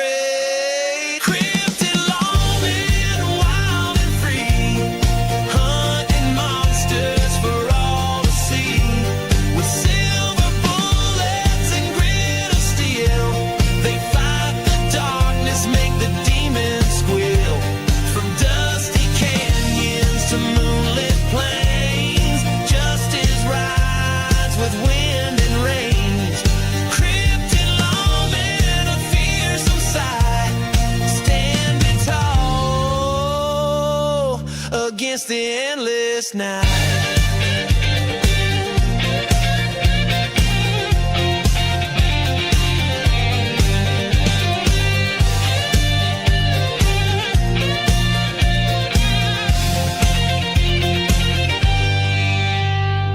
Full moon rises, bat wings flap, the air grows cold, a chill and trap. But these lawmen, they're ready to fight underneath the pale moonlight. Jed and Doc transform with a howl. DA shifts, becomes a night owl. Together